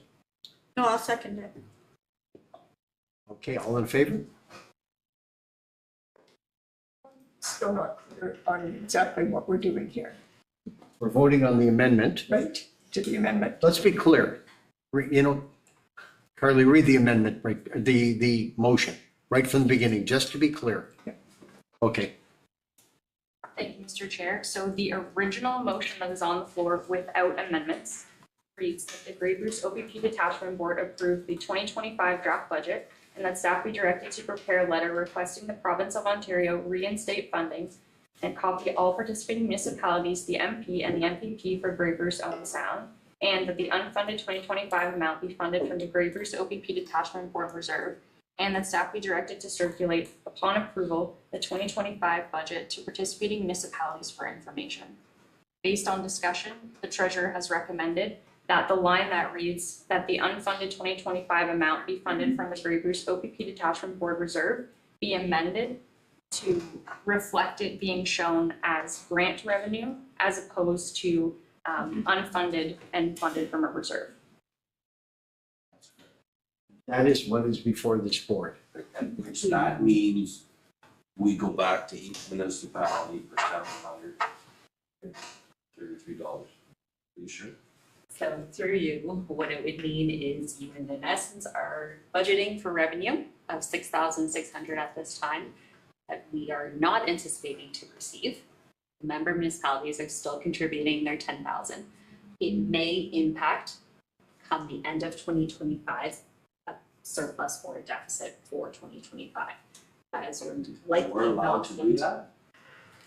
It's not proper practice to budget for revenue that you don't expect to receive. I would discourage it, but it is a choice of this board if you wish to do that. And I think either way, at the end of the year, it has to be dealt with in order to balance the budget. You got a big surplus, so this is not a huge risk, and we've already talked about. Exactly. Yeah, I didn't want to diminish it, but my mind went in the same direction. Okay, go ahead. Mr. Chair, you did have a mover and a seconder on that amendment. However, you do need to call the vote on that amendment for it to form part of the original motion. Okay, is that amendment clear with everybody else? Do you need that read again? Yes. Monica, okay, she says yes. So read the amendment.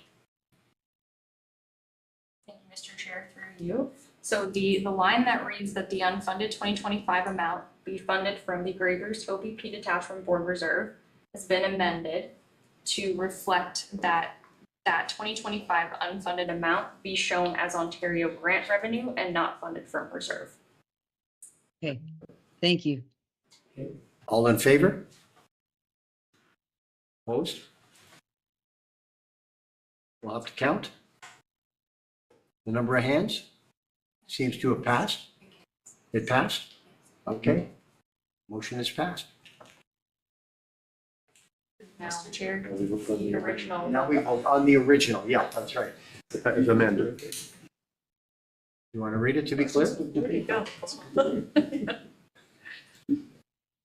Mr. Chair, through you. So the motion in its entirety with 2 amendments now reads that the Grey Bruce OPP Detachment Board approve the 2025 draft budget and that staff be directed to prepare a letter requesting the Province of Ontario reinstate funding, copying all participating municipalities, the MP, the MPP for Grey Bruce, Bowen Sound, and that the unfunded 2025 amount be shown as Ontario grant revenue and not funded from reserves. And that staff be directed to circulate upon approval the 2025 budget to participating municipalities for information. That is the motion. All in favor? Yeah, there was originally. Yeah, okay. Opposed, if any? None. Motion is passed. The point of clarity, Mr. Chair. Yes, sir. Will the letter that's being sent to our local MPP and MP and others, will they get a copy of our budget as well? Or could they get a copy of our budget? Treasurer's nodding yes. Well, we could point out the unfunded. We haven't funded the 66, like we haven't shown where we're taking those dollars from. So to point that out that we're bringing an unfunded amount. Circle the grant portion of the budget. I think, right. Yeah.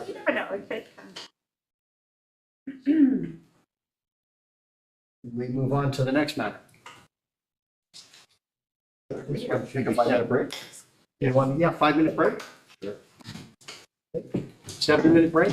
To get lost in this big building.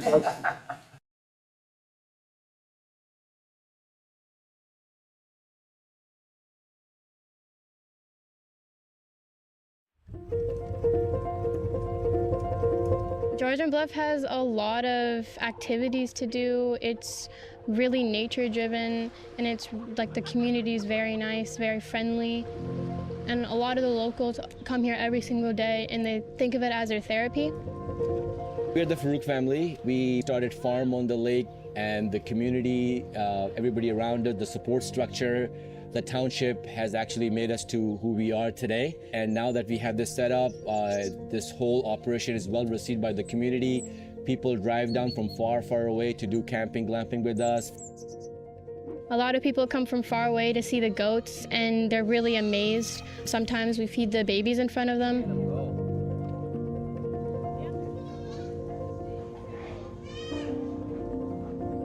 When we think about Georgian Bluffs, it's really the Reiki forest bathing that comes to my mind.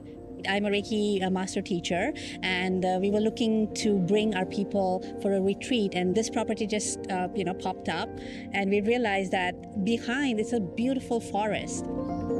Every time we are driving up, I feel so relaxed. The air is amazing.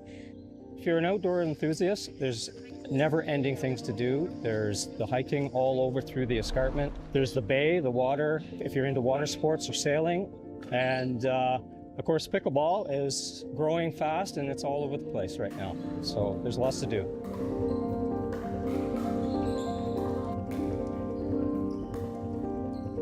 What we enjoy the most about Georgian Bluff is having access to the beautiful nature around us, the cultural impact from the First Nations to the local artists. The trails and so many great things to do, and lots of business opportunity here, and tourism as well to support our business.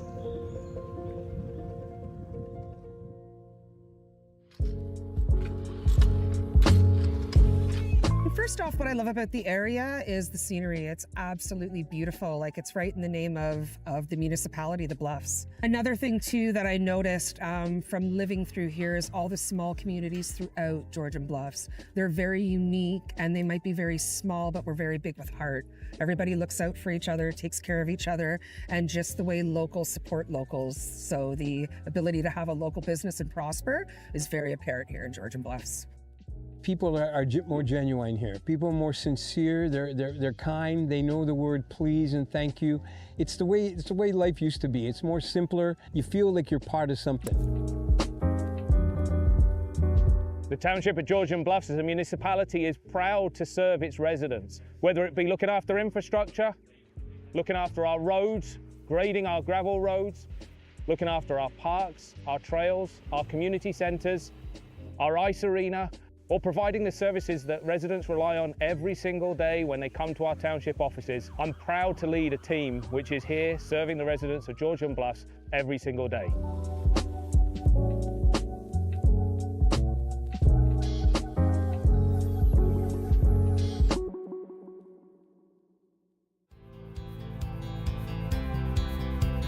What we'd like to see Georgian Bluffs going forward is really, more people coming to experience this beautiful energy, this relaxed energy. Because over here in Georgian Bluffs, I can hear the wind, I can hear the trees talking. It's just amazingly relaxing.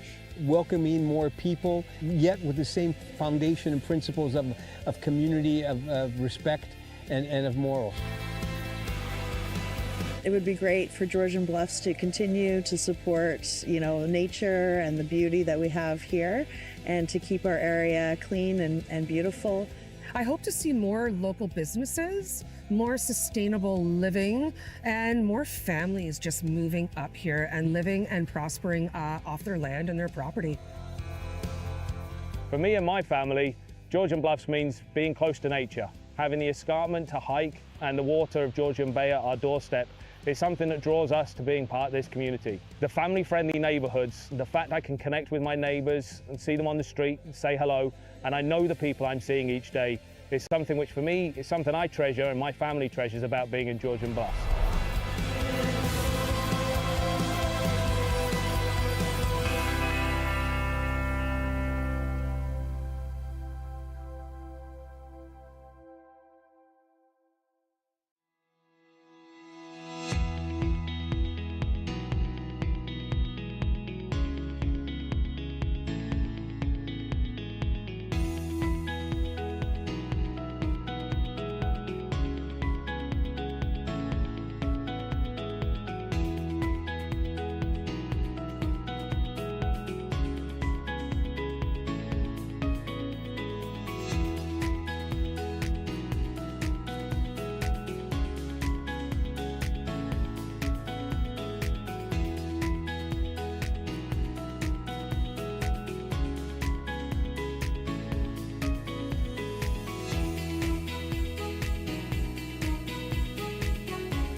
are Dirk and Alma DeVries, and we are coming to you from Dual Acres. This is a beautiful property in Georgian Bluffs that we own, and we run horse-drawn sleigh and carriage rides from. So today we're going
Ready to go? Okay, the next item is the board check signing authority, is that correct? Want to make sure I'm doing the right thing. The recommendation is to receive the report GBOPP 2025-05, board check signing authority to be received for information. Is there a mover? Okay, Mayor McQueen moves it. Is there a second? Member Wood. I'm deferring at this one to Samantha. Thank you, and through you. So this is an information report. We do have a bylaw later on. Right now, all expenditures are being paid through the Township of Georgian Bluffs, utilizing the township's bank account and our signing authority, which speaks to the mayor and deputy mayor of the township. Neither one of those individuals are on this board. So as a good accounting practice to, now that you've passed your budget, to maintain some stewardship over your expenditures, it is recommended to have a separate bank account set up with signing authorities being your chair and vice chair of this board on it, along with myself as treasurer and my deputy treasurer, that our counterparts, if needed, can also sign to allow for timeliness of invoices to be paid. Are there any questions or discussion? Go ahead. And this is where I was meaning earlier. Is it possible? Because as soon as we separate ourselves and become distinct, then I do agree we need to be almost audited as a separate type of board, because we are separate. Is it possible for the dollars and cents of the board to stay under the umbrella of Georgia Bluffs? It would mean that we would have to give approval for the mayor and the treasurer of Georgia Bluffs to sign the checks on behalf of this board. I don't know if that's anything that could happen, because we only have one taxpayer. And the way we can run a board the least expensive is better for the taxpayers. I don't know if if it could be done or ever has been done. Through Go ahead, you, Chair. we do have our separate boards at the township with their own separate bank accounts for cleanliness, to make sure we know where the money is and where it belongs. It would get rather messy. if So we you would were prefer to, My preference would be a separate bank account. you've answered my question. That's good. Thank you. Okay, any further discussion? Just a quick I'm question. sorry, go ahead, member, sorry. Yes, thank you. Just through you, Chair, just with regards to financial reporting, is that, has that been formalized? Or, because I was wondering if we could add some kind of language, just surrounding quarterly financial reporting. Go ahead. Through you, the intent is you will get quarterly financial, however, the check signing is looking at formalizing a bank account. Okay, thank you. Just a follow-up, Chair. Just that I want to thank that for the mentioning about the about the signing. Just a quick question. Is electronic signing something that will be part of it? I'm just thinking about, just to ensure that, I guess you could say future-proofing, just to make sure that any financial transactions and things of that nature that need to happen, are we needing like actual signatures, or is electronic signing allowed? Through you, the Township of Georgian Bluffs at this time does not utilize any electronic signatures, so we don't have the risk around that. It is all paper and pen for signatures.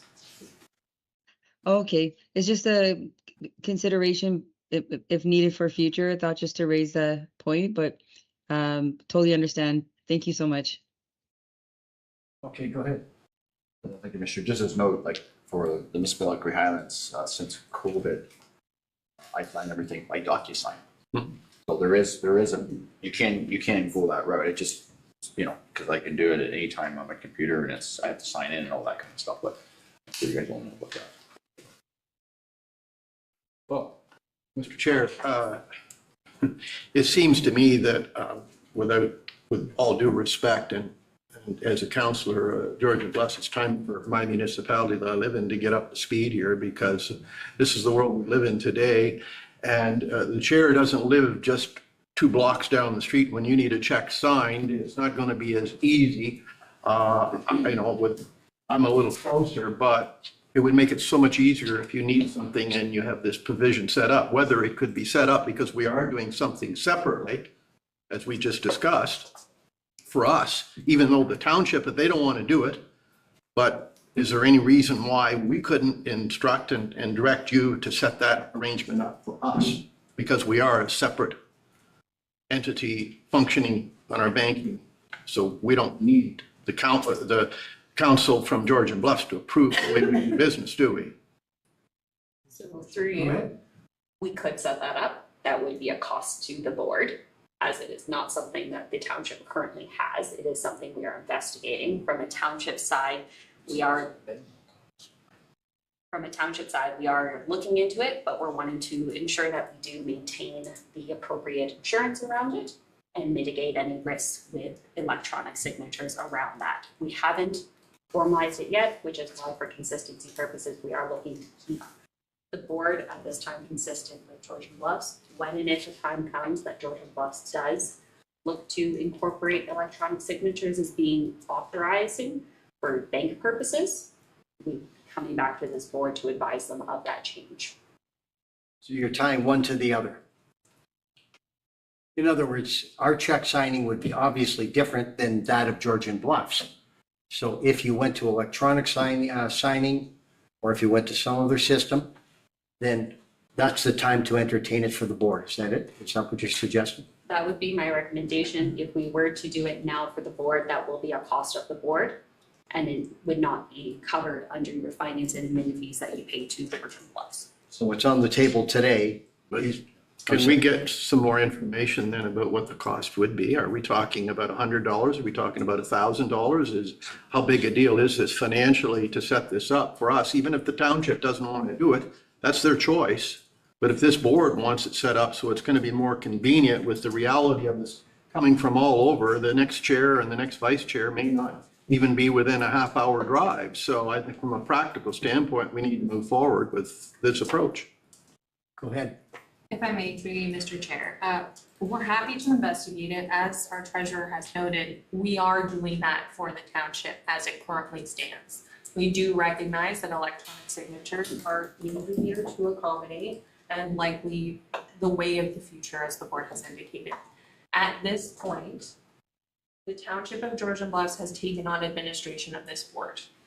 In doing so, we are observing our current practices to ensure that this board can run as effectively as possible. So while we're looking at the potential, it would be our recommendation and our preference that in administering this board, we do so as we currently observe within these offices, simply because this board has been assumed by us. So we're extending our procedures out to you. Now, with that being said, we are looking at it. We would ask for a little bit of grace to have that implemented both on our side and the board side. Okay, so We'll make it work for the time being. Yes, sir.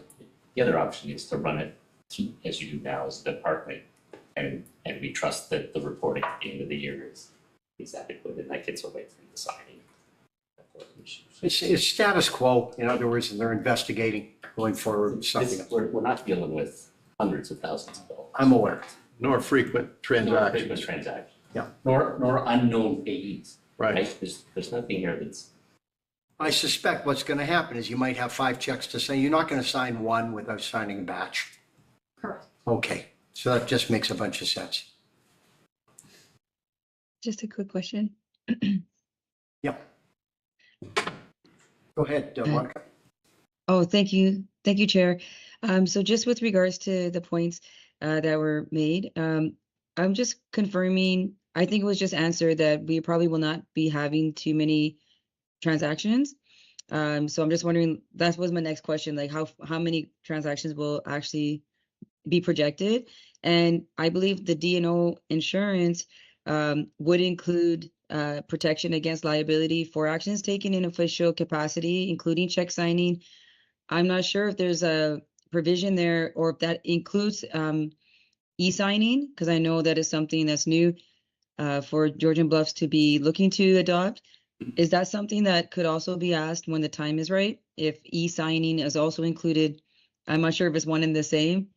And I guess as the time proceeds, we will be able to find out more information if e-signing will become part of the equation. But yeah, I don't know if there's anything more to add about the possible frequency and just ensuring that the the insurance covers liability with e-signing. Through you, our director and officer insurance does cover the liability you were speaking to around check signing. What we haven't fully ascertained yet is the electronic check signing part. We have check signing, it's the electronic that we need to make sure we have the proper insurance over. Okay. Any other questions arise? Back to the motion. That the report, board check signing authority be received for information. It's being moved and seconded. All in favor? Opposed, if any? 1. Okay. Pass. Next item. This is with respect to the Grey Bruce OPP Detachment Board Report Q1, January 1 to March 2025. That the Grey Bruce OPP Detachment Board Report Quarter 1, January to March 2025 be received for information.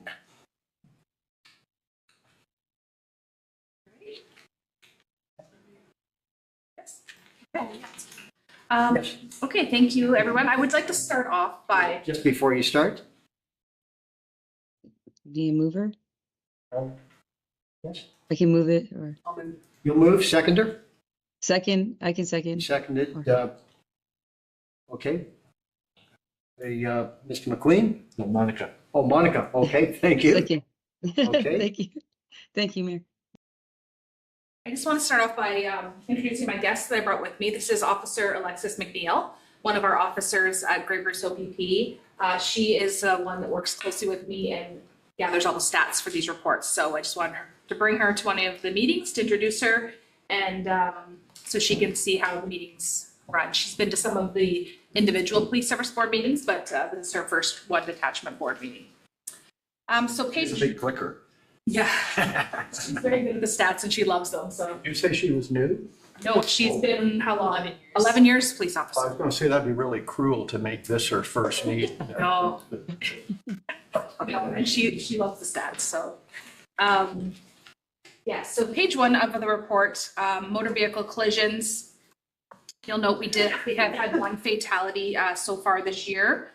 You'll note that our non-fatal injury collisions are down, are up quite a bit.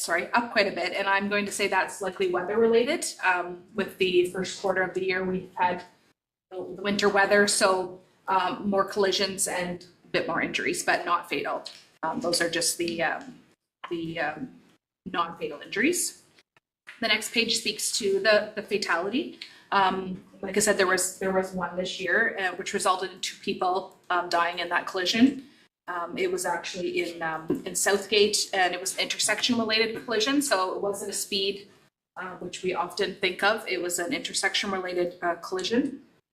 And you'll note here that we had no motorized snow vehicle fatalities, which is a really good thing considering the amount of snowmobiling we had this winter compared to more recent winters.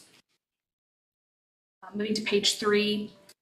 Also, if you have questions throughout, please don't hesitate to ask as we're going. Page 3 of the report, you'll see the criminal code traffic is up and our Highway Traffic Act charges are down. Again, the Highway Traffic Act stuff, I would again attribute that to the weather. It wasn't as conducive to some of the enforcement on the highways that we would normally be doing due to the extreme weather we had. The impaireds, I would say, are up a bit due to our increased focus on ride programs in the last few months, and we've been seeing more impaired drivers that way. Again, speaking to the decrease in speeding, seatbelt, again, weather-related, officers aren't out enforcing those as much because of the weather conditions. People just weren't speeding, and impaireds are up there due to the ride programs. Going to the next page, it speaks to the e-ticketing warnings. Again, these are down due to the weather, not as many traffic stops because of the weather conditions in the first couple of months. Moving on to page 5 in the violent crime, you will see a significant increase in the assaults, firearm-related offenses, and that might flag some interest. Noting that any intimate partner violence-related charge where we had one that was a historical one where we got a warrant and multiple firearms were seized, so that can really increase your statistics because there's multiple firearms in one situation. It's not that we've seen an increase in the community, it's just those single cases that have a number of charges, if that makes sense. Moving on to property crime. Break-and enters, theft overs, and mischiefs were all down while theft overs were up slightly. This can be attributed to some of those prolific offenders being in custody and also actually weather related. When the weather is miserable, some of these criminals, they don't like to go out in that weather and they don't commit those types of crimes. So we can see a decrease because of that. Russia has no crime. And then the same for property crime on the next page, because property crime and drug crime tend to go hand in hand. So you'll see the decrease in the drug crime. And again, I would think that that's partly related to those people being in custody and then also the fair weather criminals that aren't out in those snowstorms. And then when you look down further on page 7, and it speaks to those assault firearms related offenses, and it showed you the number again, like I spoke to, each gun is a different charge. So that's why it's quite a bit up from 2024.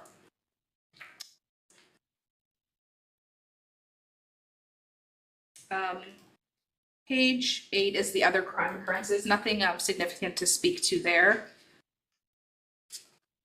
Page 9 is the youth crimes. You'll see that the youth crimes are down. However, they're more consistent with 2023. It just looks like 2024 was a higher year.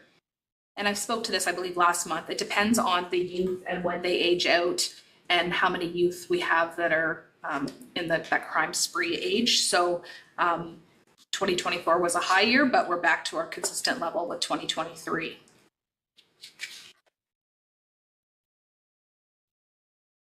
The clearance rates on page 10, no real big changes there. Page 11, this is unfounded. I explained to you unfounded at the last meeting. I don't know that it's that relevant for you, but there was no huge changes there. And again, just to remind you, those are those cases that are reported, and then we determined that it actually didn't happen as it was reported. Moving on to page 12, public complaints. That is fairly consistent year to year, up just by one. That's a consistent number. And then moving on to the daily activity reporting, you'll see our cruiser patrol has continued to increase over the years. And one thing you'll note there is the snowmobile patrol is up significantly. Again, that's attributed to the winter. The winter before the last 2 winters, we didn't have near as much snow. So we were able to get out on the snowmobiles this year. And then you will see that the foot patrol and school patrols are actually down. If you'll recall, there was a lot of snow days in the first quarter. I think we had about, I don't know I can't remember how many we had, but so therefore the school patrols are decreased because there's not as many school days. And foot patrol, the officers aren't out in those snowstorms necessarily doing the foot patrol. So they're like our criminals. I was wondering, do I say that or not? Question here. Go ahead. Through you, Chair, to our commander. I noticed that ATV patrol has gone from 8 hours in 23 to 0 and 0. This, for our municipality, we often get concerns expressed and complaints about ATVs on trails. And now that we have this multi-use trail system, we have a lot of hikers, walkers, cyclists who feel like the speeding on some of our trails is an issue. I just wonder why we've had 0 hours and what the plan is for going forward, perhaps. So I can definitely speak to that. This is January to March, right? It's just that first quarter. And if you recall, January to March was not very nice ATV weather. So all of 2024. 0. Right, snowmobile. That's just for the quarter. Oh, it's just. Yeah, this is just. I am so sorry. Just the quarter. Yeah. So again, I reported on the year end last month. I can't remember, but I know we definitely had the ATV patrols. They should be picking up in the next few months. This quarter, hopefully the current quarter we're in, hopefully we'll see some of those hours, but in the summer for sure we see an increase in those. When we have our members coming on overtime as well, we have ATV specific patrols that we assign, and then also sometimes bicycle patrols so that we get the people out on those. So I think that I'm going to say that maybe 2023 was a very mild first quarter, and that's why they were out for something. I can't recall exactly what would have been in 2023, why we had 8 hours that year, but I would suspect it more of a 0 for the first quarter on ATV patrols. So just, that's just proactive. So, Yes, they could have been out responding to a call on an ATV. This is just proactive patrolling for the sake of patrolling. So those hours would be captured elsewhere? Yes. Yeah, this is just your patrol hours. Yeah. The school patrol is significantly lower in 2025. Just curious why. Again, this is just for that first quarter. Right. And again, I would just say that it probably because of we had so many snow days. Right, sorry. So, you know, I know there was 20 snow days throughout those winter months, at least. Maybe even I might have lost track. 30. Right, probably got to 30. So there was like weeks at a time where there was no school. Right. So that would cause a significant decrease. Thank you. Page 13 is our mental health occurrence. They're fairly consistent numbers. They did go down slightly from the previous years, and I may attribute that to the MCERT program and the number of resources that we're getting those people. So they're getting the resources they need, so then they're not calling us as much. That's our goal. We are still trying to get additional MCERT workers, but we did not hear back yet on our grant, the status of our grant to hire another clinician. Moving on to page 14. This page, Alexis and I have spoken about this. She's looking into this because these numbers are not accurate. These fatal overdoses, we have not had 30 fatal overdoses in 2025. I'm not even sure that we've had one. So we're not sure where these came from. So Alexis is going to look into that. So I just ask that for this month, you just disregard page 14. We're not sure where the database is getting those numbers from, but definitely not accurate. And even from the previous years, I'm not sure where that comes from, but we're investigating the source of that error there. Page 15 speaks to victim services and it speaks to being offered to victims and then also accepted. So you'll see that the offers have increased.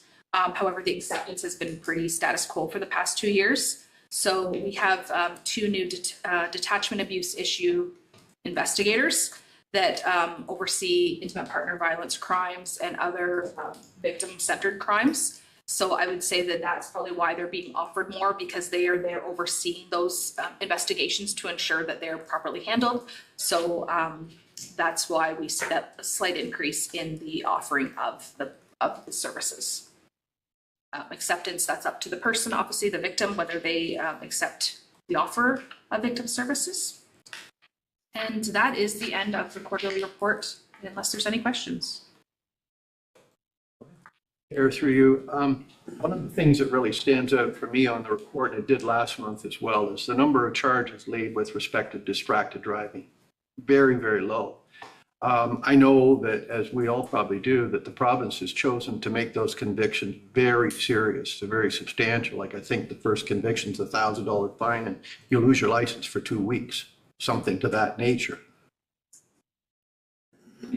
Yeah, the financial and like the points, it's all going up. It goes up each conviction, but the bottom line is very serious. And my question is with respect to, like, I realize the nature of your patrolling, like if you're driving down the highway, it's pretty hard to see if somebody's talking. But one of the things I wonder is, like, what constitutes distracted driving? We all know phones, but you could be reaching over to grab a donut from your passenger seat and be distracted. And so, like, if you're not, like, how is this legislation and these charges?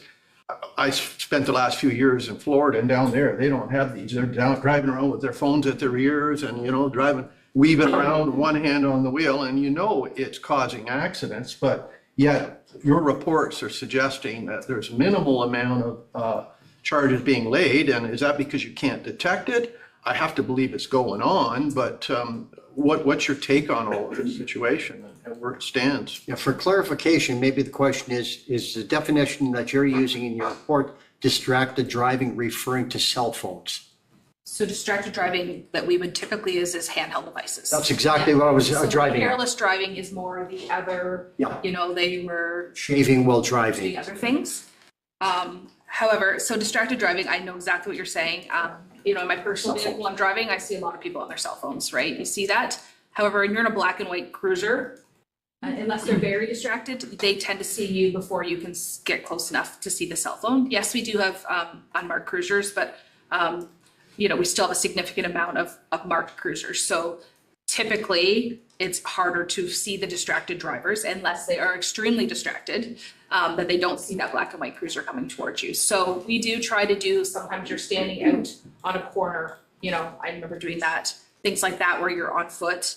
But it is definitely more difficult to detect when you're fully dressed like this and in a police. So when accidents occur, back to the chair's point about careless driving or whatever, the cause of it, I mean, if it's not alcohol related or speed related, it's the person, like, does that show up somewhere else that, well, this person got in this accident because they were talking on their cell phone, but we didn't charge them with distracted driving, we charged them with careless driving or something else?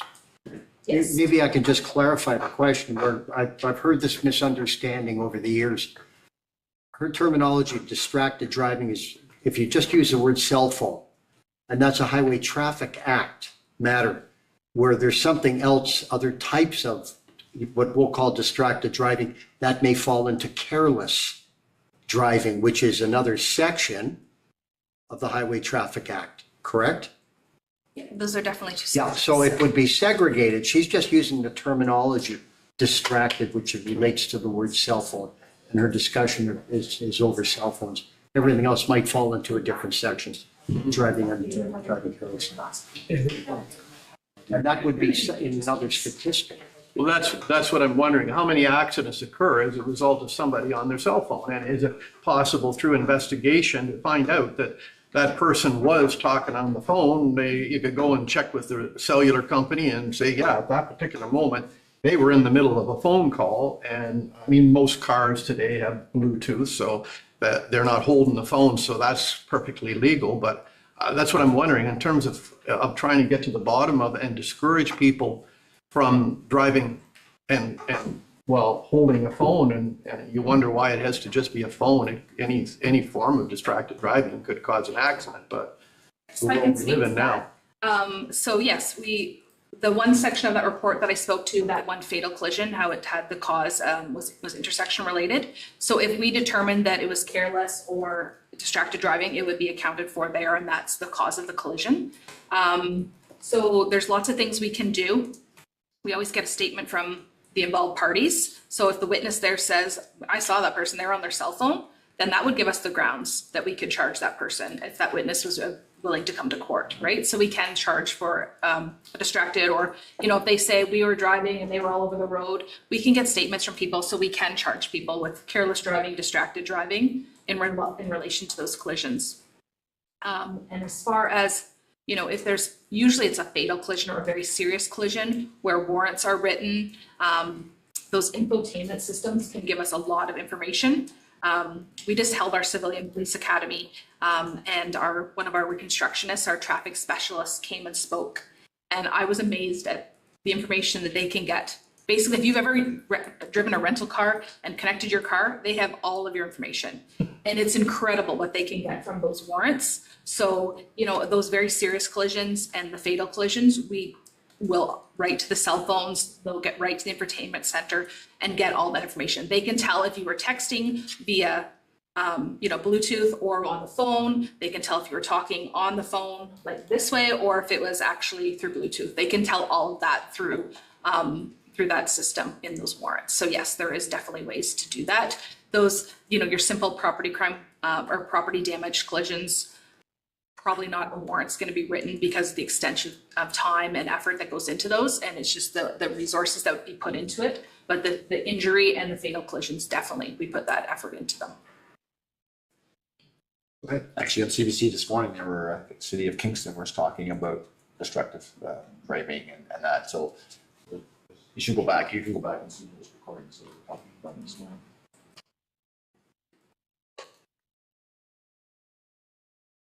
Any further questions at the moment? Oh, on the screen. Go ahead, Monica. Yes, thank you through you, Chair. Thank you, Commander, for your comprehensive report. Just a quick question with regards to possibility of receiving a breakdown by municipality for high impact categories such as assaults and overdoses and BNEs. Is that something that would be possible to ascertain for each of us to kind of review and take back to our municipalities? I will have to take that up to the higher command, because the idea of the detachment boards was that it's all of one area, and they didn't want it broken down into each municipality because we're supposed to be here as a one board. So that's something that I would have to get permission to do, because this is the direction, this is the one board report that we've been directed to provide with everyone's data together. So that's something I can look into if that is something that the board would like. Just to follow up on that, and thank you. That makes absolute sense for sure. I guess I would extend just to you, Chair, if that is something that we should be reaching out just directly to Commander, if we should wish that, or is that something that the board would want to have for municipality? I'm wondering your thoughts. She said to chair, I thought. I think that was addressed to you, Mr. Chair. Or through you, Chair, or to whoever. Just the thoughts of others. What is it? Be a little more specific. What are you looking for? I thought it So was if a you were I able- apologize. I thought it was addressed to the commander. Oh, sorry about that. No, my apologies. Just with regards to seeing if we would be able to receive more specific information regarding our municipalities on high impact categories like assaults and overdose, B&Es, things like that. I know we're looking at it collectively, as Commander just mentioned. If that's something that we as a board want to know specific, like for example, Southgate, how many assaults are actually happening in that specific area, and then maybe we can kind of look at to see how it's affecting all the municipalities. Is this a trend? Is this specific to high dense population, high or rural areas specifically? So I was just kind of wondering if we want something a bit more categorized, or did we want to kind of keep it like this and we reach out individually to Commander if she would, if that would be also something that would be allowed? I guess the question is simply, could your system do it by category or by municipality? Yes, it can. We've done that historically until the formation of the one board, and then it became, we're all one board now. We're one detachment area, and the idea is that we're working together on the common trends. If there is something, if there was something happening in, like we use Southgate, if there was a major spree there with property crimes or something, we're going to be addressing that, and we would be focusing on that. But traditionally, like the trends are similar in the municipalities for these kind of crimes. So the idea is that we're here together to address the whole detachment area. And that's why we've been directed to do the one report with the stats for everyone combined together. Umbrellas? Yeah, I would compare it to the amalgamated municipalities, and that you don't tend to create stats for each of the former municipalities. You look at That's it. what her question is. Can it be done? Can the total that's being shown break it out by municipality? So then I would look, if we had issues or challenges with any of the stats, distracted driving, I think it would be reasonable to ask, can you start to filter that down to see if it's an issue just on the southern part of our service area, whatever. But as a rule, I would tend to keep our discussion. Leave the status quo and then ask the question. You're right. If there's something of interest, we'll drill down later. Drill down later. Could you ask, specifically, could you break that down to which municipalities? I suspect your system would show that. And I'm just being told by Officer McNeil that it would not look like this. It would be something different because this only does the full detachment area. So there you go. That's why I bring her. So if there are trends, we do have actual analysts that can mapping trend. Like if there's a rash of B&Es, they would pop up on a mapping system so we would know, and then we have proactive measures to address that. I don't know if this is necessarily the venue for that data though. Yeah, go ahead. So just through you, Mr. Chair, if there's specific information for a specific municipality, could that municipality make that request and you report to that municipality on its own? Yes, if the council had a concern, for sure they could. So I think that may be the way to address that is if there's if there's something shows up here, you follow up with your municipality. If there's a concern that you see, then absolutely. Go ahead, sir. Thank you, Mr. Chair. So curiously, so you did make a presentation to me for council and you gave us a report on our municipality, and that's an annual thing. Was that in absence of this, or would you still do that on an annual basis with the municipalities? Because if you're doing that, we get that yearly report anyway of what's happening within our borders. So just curious. So the most recent one, when I came, that was for the whole detachment area. That was not just Meaford. Oh, because we asked a lot of questions specifically, but I think you had broken out a bunch for Meaford. So I'm able to, knowledge of certain things, I'm able to give you some insight, but this most recent year, because the CSPA came in, it was a full detachment area, whereas the previous years would have been broken down by municipality. I would come to you and just speak to Meaford. Right. I think the answer to your question, Monica, is simply, it could be specific if requested.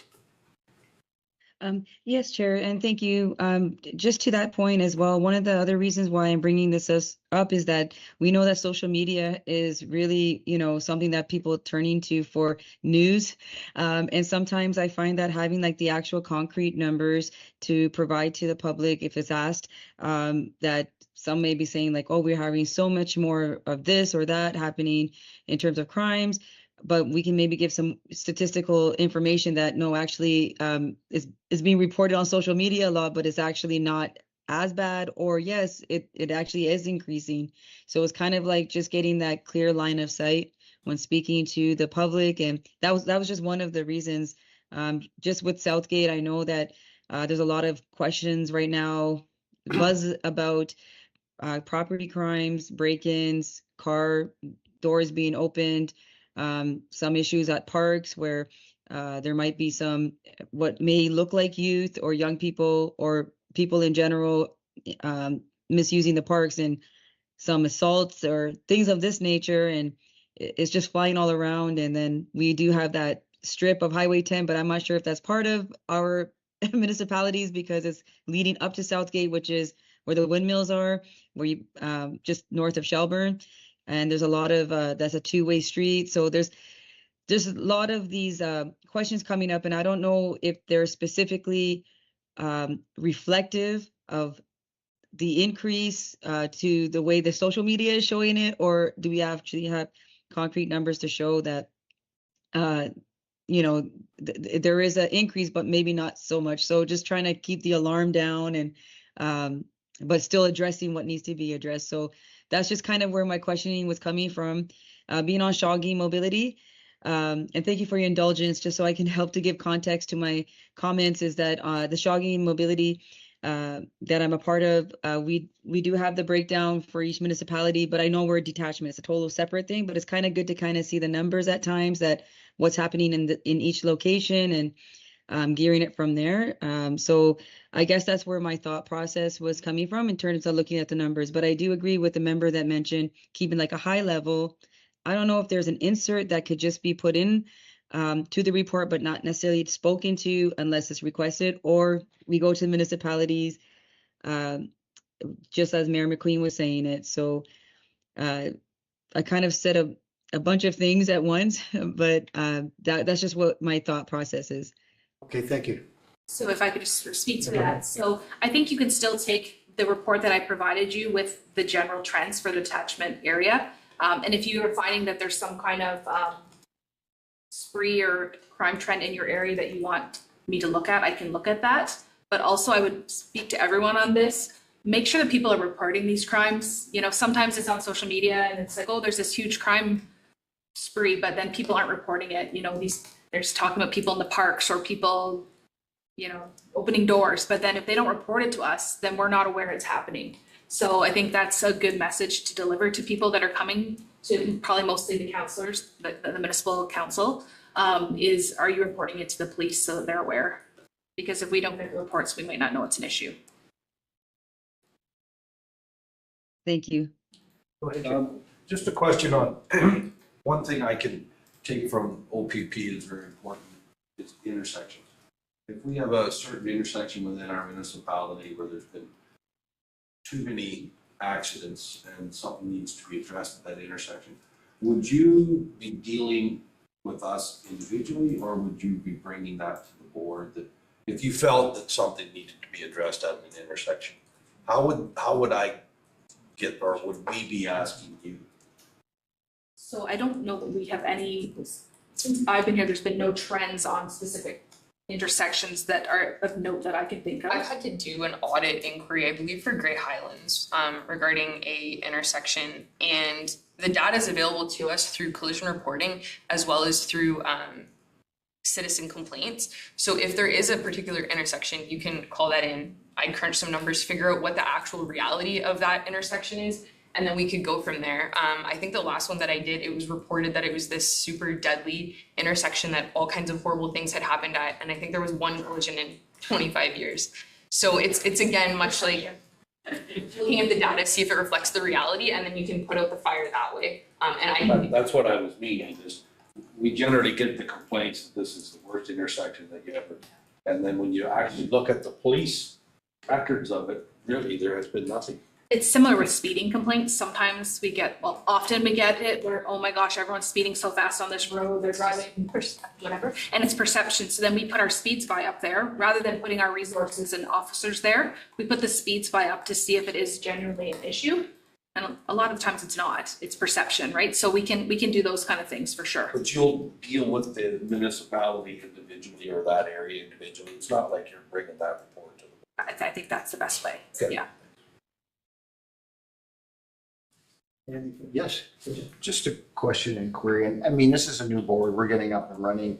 I don't know what my counselors may ask at the end of the year, and I don't know what others will. But there may be some interest of having local numbers at some point. I don't know if that's in the yearly report or the annual report, I don't know. But we're sort of going through this as new because traditionally our councils have had those numbers. So I don't know, we're sort of leading into new territory here, but I suspect that a question like that may come up from our local council, that they may like to see those local numbers. I don't know. I'm just saying, but maybe an annual report might show some of those numbers or maybe requested, but we're working our way through it. Right? So. Anyone else? Oh, sorry, just one. Go ahead. Thank you so much. Just through you, Chair, to Commander. Just wondering that if we were to use some form of template or, well, let me just kind of mention what I was thinking about doing, and then maybe the question will come out properly, that if I wanted to let the township know, the public in the sense that, hey, you know, if you have a question or something's come up, just to remind you to do X, Y, and Z, and just kind of highlight that we have this board. Is there something that we all could use with the language that would be in line with what the Georgian Bluffs and the CPSA and all of this, that we could kind of put out if we wanted to do it on our social media, instead of like kind of having an individual? I just kind of like to keep things like in this, when it comes to these type of things, keep the communication in the aligned way that maybe we can all use. I'm not sure if that question made sense, but. Are you referring to like what I said about people reporting things? Yeah, like Commander, I think that's a great idea. And like, for example, I could go on social media and say, hey, everybody, I'm on this board and I wanted to let you know, but maybe if there was something that was more like like nothing have to be extravagant, just something that we can maybe share. Like I like to share things also that will bring it back to the original source. So if there's I'm not sure if I forget if we have an actual like Facebook page or not for this committee, or we don't, but or if the OPP can put something, then we could just share and add our little, hey guys, just a reminder, you can check this out. And then we have these social media groups, like the Dundalk Loop group is very active in our area. We have thousands of members, I think, on there. And that's become a source of CP24 for our area. So maybe I could share that into that group, for example. Those Facebook groups are the news channels for a lot of people. I know. I would, just for the police side of things, the messaging that we tell people is if you see something or you're experiencing something that's non-urgent, to call our 1-888 non-emergency number, or if it is an emergency, to call 911. It's pretty simple messaging, but it gets the point out, and that's the messaging that we share. So I don't know if the board wanted to do something different, but that's the messaging that we share with the public. Just a quick follow-up to that, Chair. Go ahead. Thank you so much. Thank you, Commander. Absolutely. The other thing is that sometimes there might be a conception with some that, you know, what's really going on, what's really helping the situation, how is this actually being addressed? I guess I may be thinking about, is there any projection to have some sort of awareness campaign based on the fact that we are a new board, something that could be like, hey, like we're here, because I just feel like people, sometimes we're in bedroom communities, and many don't realize the things that are available. And I really think that this detachment board is so very important, and your reports are very important. So I guess I'm just thinking that line of thinking that if there was something that we could eventually just keep in peripheral thoughts of some sort of campaign that we can all use to share, say this is what we're doing, by the way, to remind.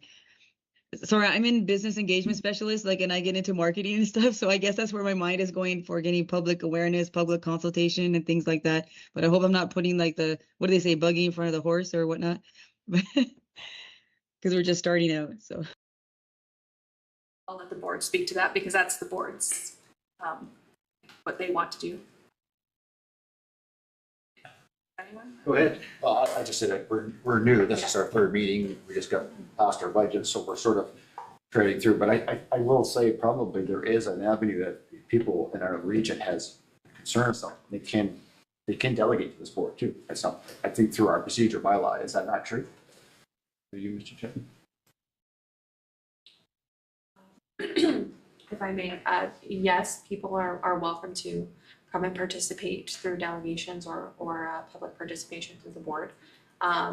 If there's an appetite on the board to formalize some, communications pieces on behalf of the board, we're happy to take that offline and formalize that for circulation amongst the 9 participating municipalities. So so our minutes will get circulated to our local municipalities. That is correct. I'm more reflecting on the social media piece. Gotta be careful with social media. Just simply introducing the board and communicating how best to communicate with our local police, which would be the 188 number and the 911.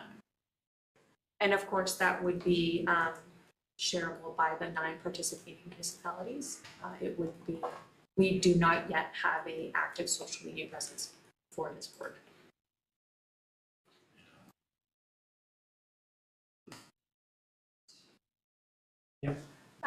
So through you to Brittany, if we're going to be using Georgian Bluffs communications folks, was that built into the budget? And do we already have those forms of communication established by the OPP that would be covering sort of the public messages anyway? Would it be a duplication? It may be a form of duplication. I'm not sure that the duplication would be of harm though, just simply a new way to inform those that may not already be following the OPP, for example. I think the administration piece would be minimal in that we would simply create the post and send it off to our partners and they could share it should they wish to do so. Meaning each municipality could share the post if they wanted to. Question of clarity. So this meeting was posted on Georgian Bluffs website? Correct. And that's where if people were looking for it, they would look on your website to find this agenda. That is correct. And it'll continue to be posted on your website. That is correct. Yep. It would be, and it is our intention to circulate all of the meeting materials, including the dates, the minutes, and agendas to each of your respective municipalities for inclusion on your respective websites as well. Anything further? I think social media, you gotta be careful. Well, there's no doubt. Yeah, don't get me started either. But communication is important through the right channels and coming from the right source. A reputable source is so important. Well, I'm sure the police have the same problem that everybody else has. And just to reiterate what Member Kirkland mentioned, so if you have a situation like specific to your municipality where it's just an intersection, I don't think it's best brought before the board. If you have a specific issue that's in your municipality, then reach out to us and we can get the information you need rather than bring it before the board for. In other words, you'll break it down. Yeah, that's what I was saying earlier. You can just break out specific stats. Okay. So just one further comment, Chair. Go ahead. Thank you, sir. So yeah, just to the point that Mayor McQueen, that was the words I was trying to find with the right source and streamlining communications. And as I believe it, I'm so sorry, it's hard to see, but I think the clerk, as the new CAO, I'm sorry, Jody, I think it was you that was saying about getting some communication out. Like, for example, this report that was just presented today, I guess what I'm hoping to do is instead of writing my own stuff or anything, I would prefer to share it out. And like you were saying, share it to the township site. Sorry, to the township of Southgate, for example, and then the town would then post it, and then I would share the town's post. So that would keep things streamlined, because if I share like a Georgian Bluffs one, then maybe people will not realize that it's actually Southgate. And like, am I sharing something that's relevant or not? So yeah, I would, and also it's just a due diligence part that we are sharing out what's going on. So then people will be like, yeah, you could refer back to this report that was shared on such date through the township to keep the public informed that X, Y, and Z is happening. And I would really look forward to seeing that happening, so that we would be able to further inform the public in a streamlined, within protocol, within the way that it should be. I guess you could say the same for all across the board. So yeah, I just wanted to add that. Thank you so much. Andrew, did you want to have anything to say further on that? Okay. I'm sorry, go ahead. Just to clarify, we'll keep the board on the big umbrella. All the information is going to the municipalities. Let each municipality handle how they want to do social media individually, so that we're not sitting here. I might decide something and it could be against a procedure of me that they don't want to see that type of thing out in the, so I say leave it to each municipality to get the word out. Keep this on the big umbrella and report that comes forward, and that's my suggestion on how we move forward.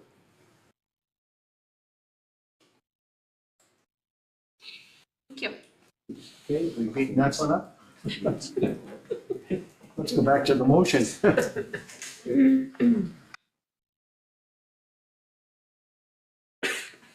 That the Great Bruce, and we've got this, I believe, it's been passed, or not passed, but it's moved and seconded, that the Great Bruce OPP Detachment Board Report Q1, Jan to March, be received for information. Correct? Is that all in favor? Opposed, if any? None. Passed. Next, new business. Recommended that the Great Bruce Detachment Board logo and standard operating procedure be received for information, and that staff be directed to assume its use for board publications, including agendas, minutes, bylaws, and policy. Is there a mover? Make that. Member Wood has moved, and the seconder, Member Rainey, is seconded. Is there any discussion? Absent any discussion,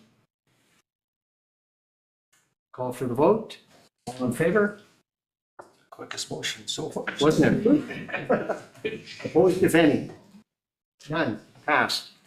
There is no unfinished business. Given the bylaws, that the Great Bruce OPP Board Bylaw 2025-01, being a bylaw to establish rules governing the calling, place, and proceedings of the board and any committees established by the board, be read a first, second, and third time, and finally passed, signed by the chair and board secretary, sealed and engrossed in the bylaw book. Is there a mover? Moved by Member Kirkland. Is there a seconder? Seconder by my colleague in Northern Bruce Peninsula. Remember that. Is there any discussion? Just a quick question. Yeah, go ahead. Thank you, Chair. Just wondering if we will be receiving, I know we have 10 meetings a year. Will those meetings dates be provided, or have they already been provided and I missed that? Go ahead. Thank you, Mr. Chair, and through you. It is our intention that following ratification of the bylaw, we will have a formalized schedule for the board in June. We did need the procedure bylaw to be formalized to be able to demonstrate the cadence that the board was looking at, and through adoption of this today, should the board be willing to do so, we will formalize that through a calendar and And when circulate can the that meeting. be, when can that be expected? You'll see that at your meeting in June. Okay, shortly. Yes. Okay. All in Thank you. favor? Opposed, if any? I'm sorry? You had a comment? Yeah, I just had a quick question. Go ahead.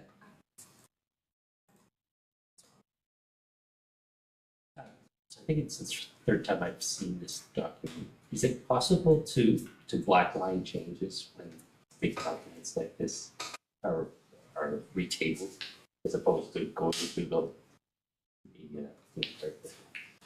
I don't know if that's municipal. Just as a clarification, you need essentially redline the changes that have been made and demonstrate them. Because I would flip through like this and go, okay, yes, as opposed to 40 pages where I don't know what page. Did you want to weigh in, Carl or Jim? Thank you through you, Board Chair. The changes are reflected in this version in red, and they were in the previous version as well. Sorry, I'm reading colorblind, so That's that's probably why I didn't see it. In the future, we will highlight changes in different color. Okay, thank you. Sorry about that. My bad. Anyone else? I'm sorry, go ahead. Thank you, Board Chair, through you. I just wanted to note that it does speak to a time that these meetings are to occur in the procedure bylaw, and I just wanted to double check because we have had the meetings both at 10 a.m. and at 9 a.m. Yeah. And so if there is a board preference, I'm more than happy to make that tweak before the schedule is published for the board. 9 a.m. in the summer months and 10 a.m. in the winter months. Well, any thoughts on that, or just all 9 a.m. and then subject to change at the meeting we're at? We have the ability to go on Zoom if it's weather related or whatever. Well, that's what's going to happen. So, Yeah, go always ahead. only point change. We could meet the board in the middle at 9:30. We discussed this at the last meeting, and I thought we recognized, first of all, if we start later, we go later, and then you're into lunch hours and all this kind of thing. And so if it's over at 1 o'clock, we can all survive without a meal. I thought that's what we sort of had established, did. made the most amount of sense. So I'm surprised that we're even talking about it anymore. I thought that was what we just sort of the consensus was. 9 o'clock was a good time to get started. Weather's that bad, then we probably either cancel the meeting or do it virtually anyway. We have that option. So let's leave it as 9 a.m. Is everybody fine with that? So just a question of clarity, Mr. Chair. Yeah. Does that work for your staff at 9? Oh. We're happy to accommodate what the board. She's putting it another way, pass this and we'll accommodate you. How about we move it to 7 a.m.? Yeah. That was How do you then? Was it okay with Georgia Buff staff? And that was one of the questions we did have. So you have looked at it at 9 a.m. is okay. We don't want to put you out to get some of your work done before you did it here. Listen to us. Yeah, As much as everybody's on the same page, as they say. Oh, I'm sorry, Monica. Yes, thank you, Chair. Yes, 9 a.m. or 9:30 for me is fine, and just either way the board wishes to go. And just with regards to summer, I know that we're starting again. So will we be having summer meetings, or will we be kind of taking a break during July, August, and then restarting in September? Or is that something we're looking? Yeah. That's going to be answered. Go ahead, Brittany. Sorry, I Thank don't mean to interrupt your question, Member Soares. We have built in a break at least for the month of August and the month of December. Should this board wish to expand that break to July, August, we can absolutely accommodate that. But when you see your calendar next month, you will see a break in August and December. Is that okay for the moment, Member Soares? Yes. Yes, just a quick follow-up. Is that was my next question. Would we need to have that information? I'm so sorry, my cuckoo clock is going off, but I don't know if you can hear it. It's a grandfather clock. I'm so sorry. Just wondering, do we need to know that sooner, or I guess I'm asking like for next year as well. Like, is this something that needs to be built in now that July and August are off? but I guess we will know soon enough. So I guess we can wait for the next meeting. So yes, it's okay for the moment. Yeah, she made it clear that there's two that have been set aside right now. One being August, one being December. Go ahead, and there's scheduling for the rest. Thank you. One more point of clarity. It is traditional that the board will see its annual schedule at the commencement of the year and then endorse that schedule. So this has been different because we needed to get our procedure bylaw through first. But in future years, you will see kind of your full calendar year presented in front of you at the commencement or at budget time. So on an annual basis, you're able to kind of change the schedule or add meetings or delete meetings as you see fit. So it is not something that needs to be dealt with right now, being the formal breaks. Yes, and just to that point, I just realized we have to have 10 meetings. So that's right. It counts into the 10. So 2 minus, yeah, from the year. So thank you for that clarification. I appreciate it. Okay, anything further? Just on that, if there is a meeting where there really isn't anything on the agenda, we can't cancel. Because it's to just have a meeting just because, and I would probably everybody's schedules here realize we do get tied up. So if there is just to have a meeting just because I might not be attending, or I would be really happy if it was just canceled. If I may, through you, Mr. Chair, the legislation requires that this board meet at least quarterly, so 4 times a year. Yeah. So while it would never be our intent to meet just to meet, we would have to meet at least 4 times per year and ensure that there was business. I don't think that will be a problem with this board. I think we will have more than enough business to sustain at least 10 meetings a year. Okay. Call for the vote. With respect to the motion, all in favor? Opposed, if any? Motion passed. Bylaw 2025-03 check signing. Is that the next one, Brittany? Yeah. Want to be sure.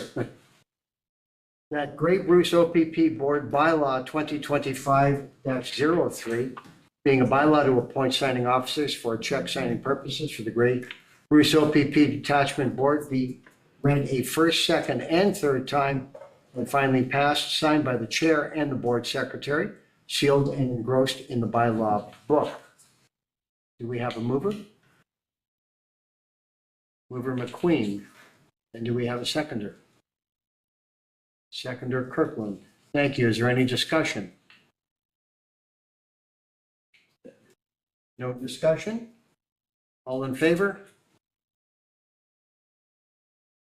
Opposed, if any? None. Passed. There is no closed session. Therefore, yes, sir. I just wanted to ask, I know we talked last meeting about we don't want to just show up with new agenda items without any sort of prelude to that, but is there an opportunity or appropriate time that there could be if we had questions and wanted answers specific to staff, that could be a time set aside? So, because it really doesn't lay anything specifically out in our agenda today. Could that be an agenda item? Yes? Thank you, Mr. Chair, through you. The procedure bylaw that you just adopted outlines your agenda structure that will be utilized going forward. And there are 2 opportunities for agenda items on the agenda. So you could bring forward a matter under notice of motion, or there is also a section for inquiries directed to the detachment commander. That's, well, I not necessarily to the detachment commander, even to yourselves. Like I have one in particular I just wanted to ask, but I wasn't sure when or if it was appropriate to raise it within the context of our agenda format. Through you, moving forward, you will have that agenda structure built out that will allow for those items to come forward during regular meetings. Simply put, the member would notify you, or in the meeting we're in right now, that this matter be on the next agenda? For you, Mr. Chair, yes, if it was brought forward under notice of motion, then Yes. it would appear on the subsequent agenda. If it was an inquiry or a comment that didn't require board discussion, it can be dealt with on the same agenda. That's more what I'm thinking in terms of not to bring in necessarily an issue, but just you want an answer to a quick question, and this format would be the best format to ask it. That's what I'm asking. Like, can I just sort of be indulged to sort of illustrate what I'm asking? Go ahead. Like, I just wonder, we have nine municipalities represented. I know that we all had to go through this training and we had to go through this swearing in, and I just wondered what the status, because I don't think all 9 municipalities have been represented at any of the meetings, have they? Are there still outstanding municipalities where their representatives haven't completed training and have not attended meetings? And Through you, Mr. Chair. Go ahead. We're in pretty good shape now. We do have membership from all participating partners on the board. There is one member who hasn't been able to attend a meeting yet for personal reasons, but we're in good shape.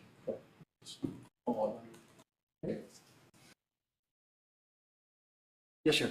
Just curious, we've got a bylaw and bank accounts and budgets and logos and all that stuff, and we've spent time on that, and I understand it's a new board and we've got to get our foundation set. What do the next 3 meetings look like in terms of engaging the board around activities of policing within Grey Bruce? Because we haven't spent a lot of time on that yet. I suspect that's more Marla's interest in the work that we're doing here.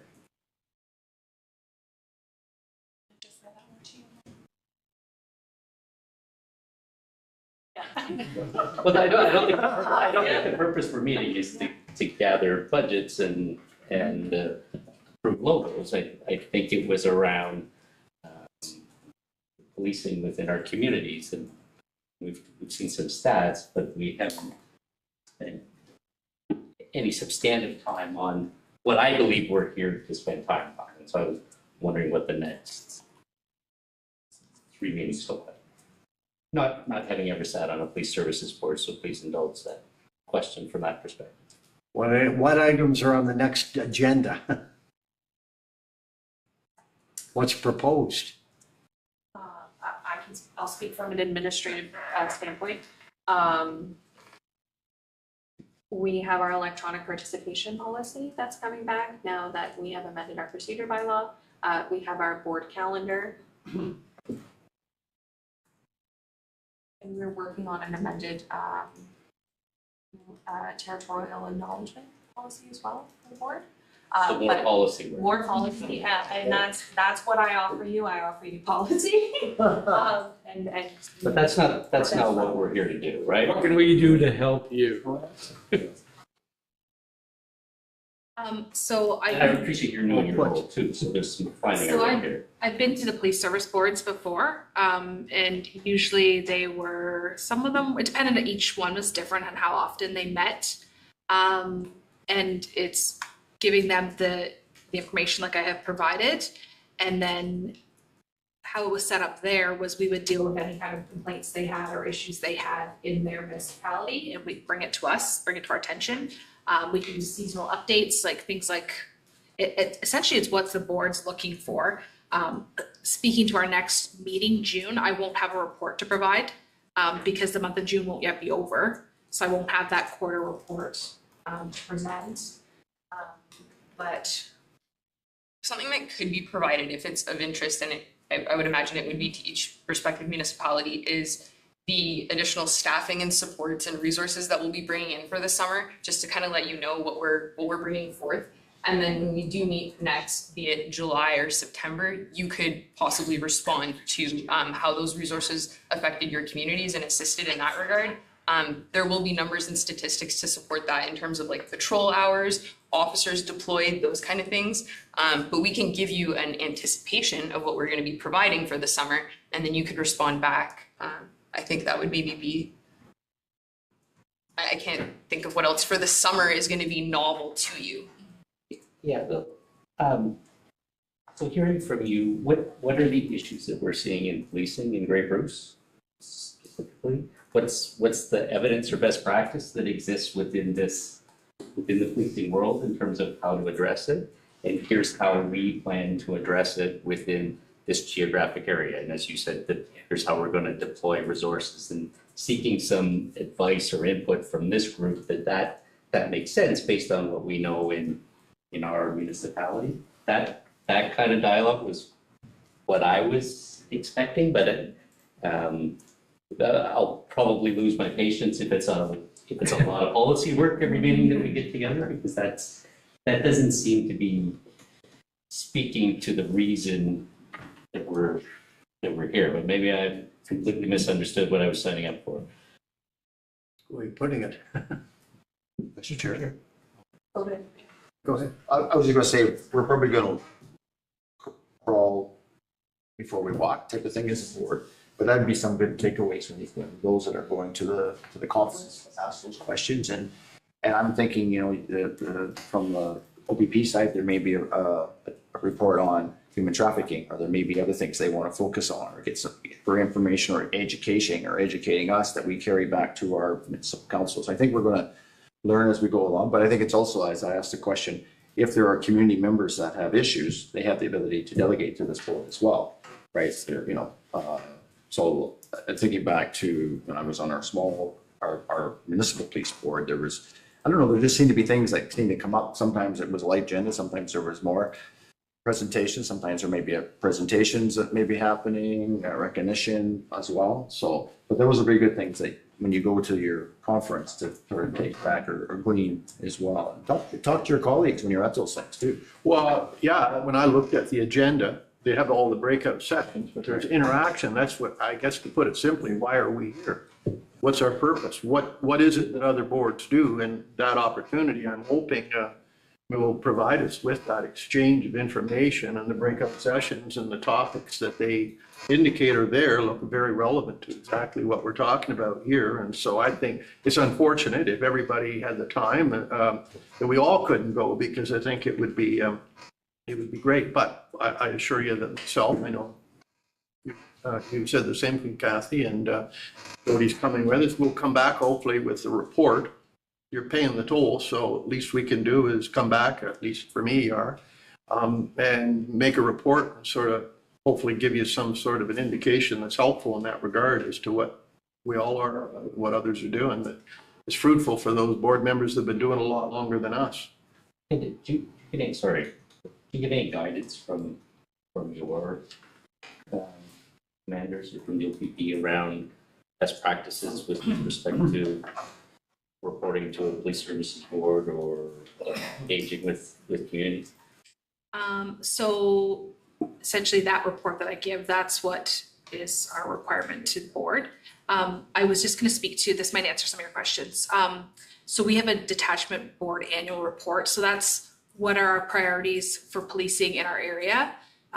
We do that, and then it's a 3-year cycle, and then every year we do the progress report, like sorry, do you want me to stand up so you can hear me? So then we report on, the progress and what we've done to meet that goal. So we actually just met last week to do our yearly progress report for 2024. Alexis, myself, and my 2 staff sergeants did that. We submitted it. I'm just looking at the timeline here. Our strategy management review unit's reviewing it, and we'll have it back to us by June 30th. And then I bring it to you guys, to the board, to review it and finalize that report. And then moving forward after this one, the board would have more input in creating those priorities and what we're looking at focusing on. So when they create a board calendar or goals, those will be incorporated into that as a part of our annual cycle. Yeah, so this would be one of our tasks as a board would be, we would create something, and then you guys would be able to provide input on if you thought that, maybe these priorities aren't fitting for this area. There'd be some detachment board input. So that's one of the big things that's coming up. Unfortunately, we won't have it by the June meeting, because June 30th is when they anticipate getting it back to us. So it would probably be the next meeting. So I've been asking this question for a year and a half, trying to get an answer, what we actually do.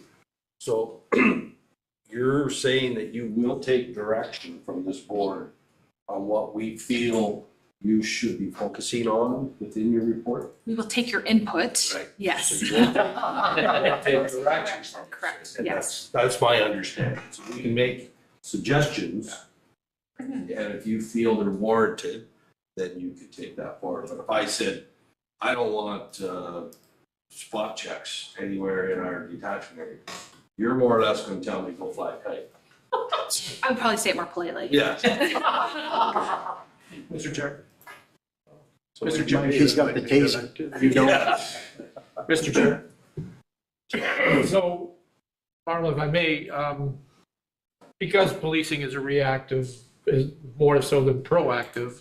So again, going back to the question, what can we do for you? To your point, Jay, that yes, it is about that. But I think Monica was saying earlier, like, to Member Ellis's point, I think I viewed us as sort of a conduit to our municipalities.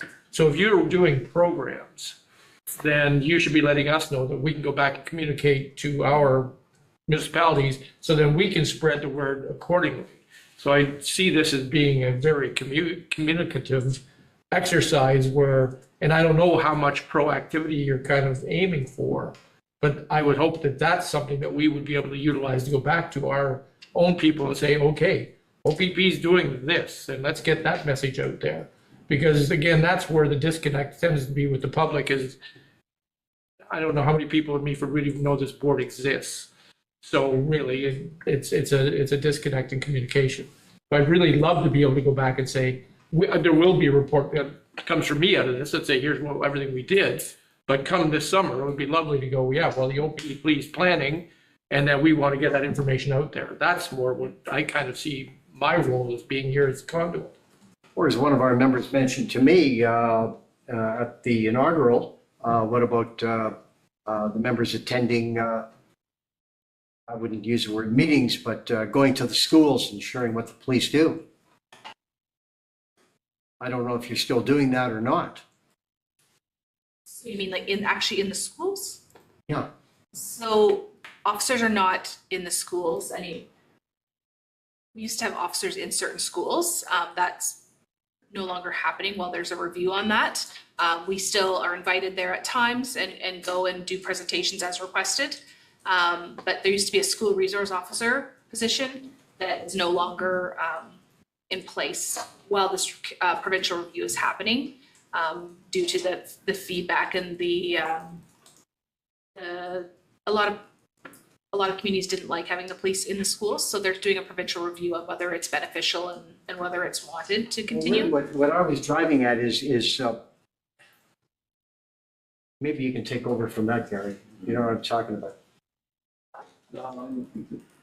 We can bring it up in the future. Okay, let's go ahead, Brittany.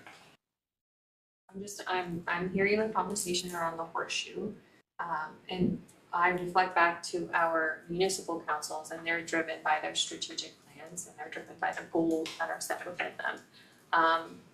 I'm by no means committing to create a strategic plan for this board, but I do think that it would be a useful exercise for us to create some space on a future agenda for the board to discuss the goals it wishes to achieve and how your staff team can assist you in achieving those goals. So we're happy to take that direction back and create space on a future agenda. That makes sense. Sure. Yep. So are we still part of Zone 5? So yeah, so because at one time when we were on our small boards, we'd be invited to those annually or 4 times a year as well. I haven't had any communication from those or when those are, now that we're on board since. I don't think they exist. I don't think those. I don't know, I'm sort of asking that because that would be, when you met quarterly with those or whenever they were, then you had, I'm trying to think of the fellow's name that would be talking from provincially as far as, he talks a lot about the changes to the Police Services Act and when that was going to happen and all that kind of stuff, but others attended that as well, right? So is that's no longer in play, this to replace that? Thank you, Mr. Chair, through you. We're currently working with the association to determine how much membership or engagement from our new board is required. And so we will bring back further information on that. So it's in the works, okay. Thank you. I think you said we're crawling and picking up the speed. Yep. Absolutely. Just a quick question. Go ahead. Sorry. Just through you, Chair, just wondering, like, procedurally, I know that on our council, like, if we go past 12, we have to have a procedural bylaw to do that. Is that the same for our committee? Just double checking. If changed it to 4 hours. 4 hours. Okay, thank you so much. That's all. Okay. Where were we? I'm sorry, anything further? No. Okay. The recommendation is that the meeting be adjourned at 12:19 p.m. Is there a mover? Everybody. Is there a seconder? Everybody, including the police. Any discussion? Hands down. No discussion? Okay. Call for the vote. Meeting over. Thank you. Save our name tags?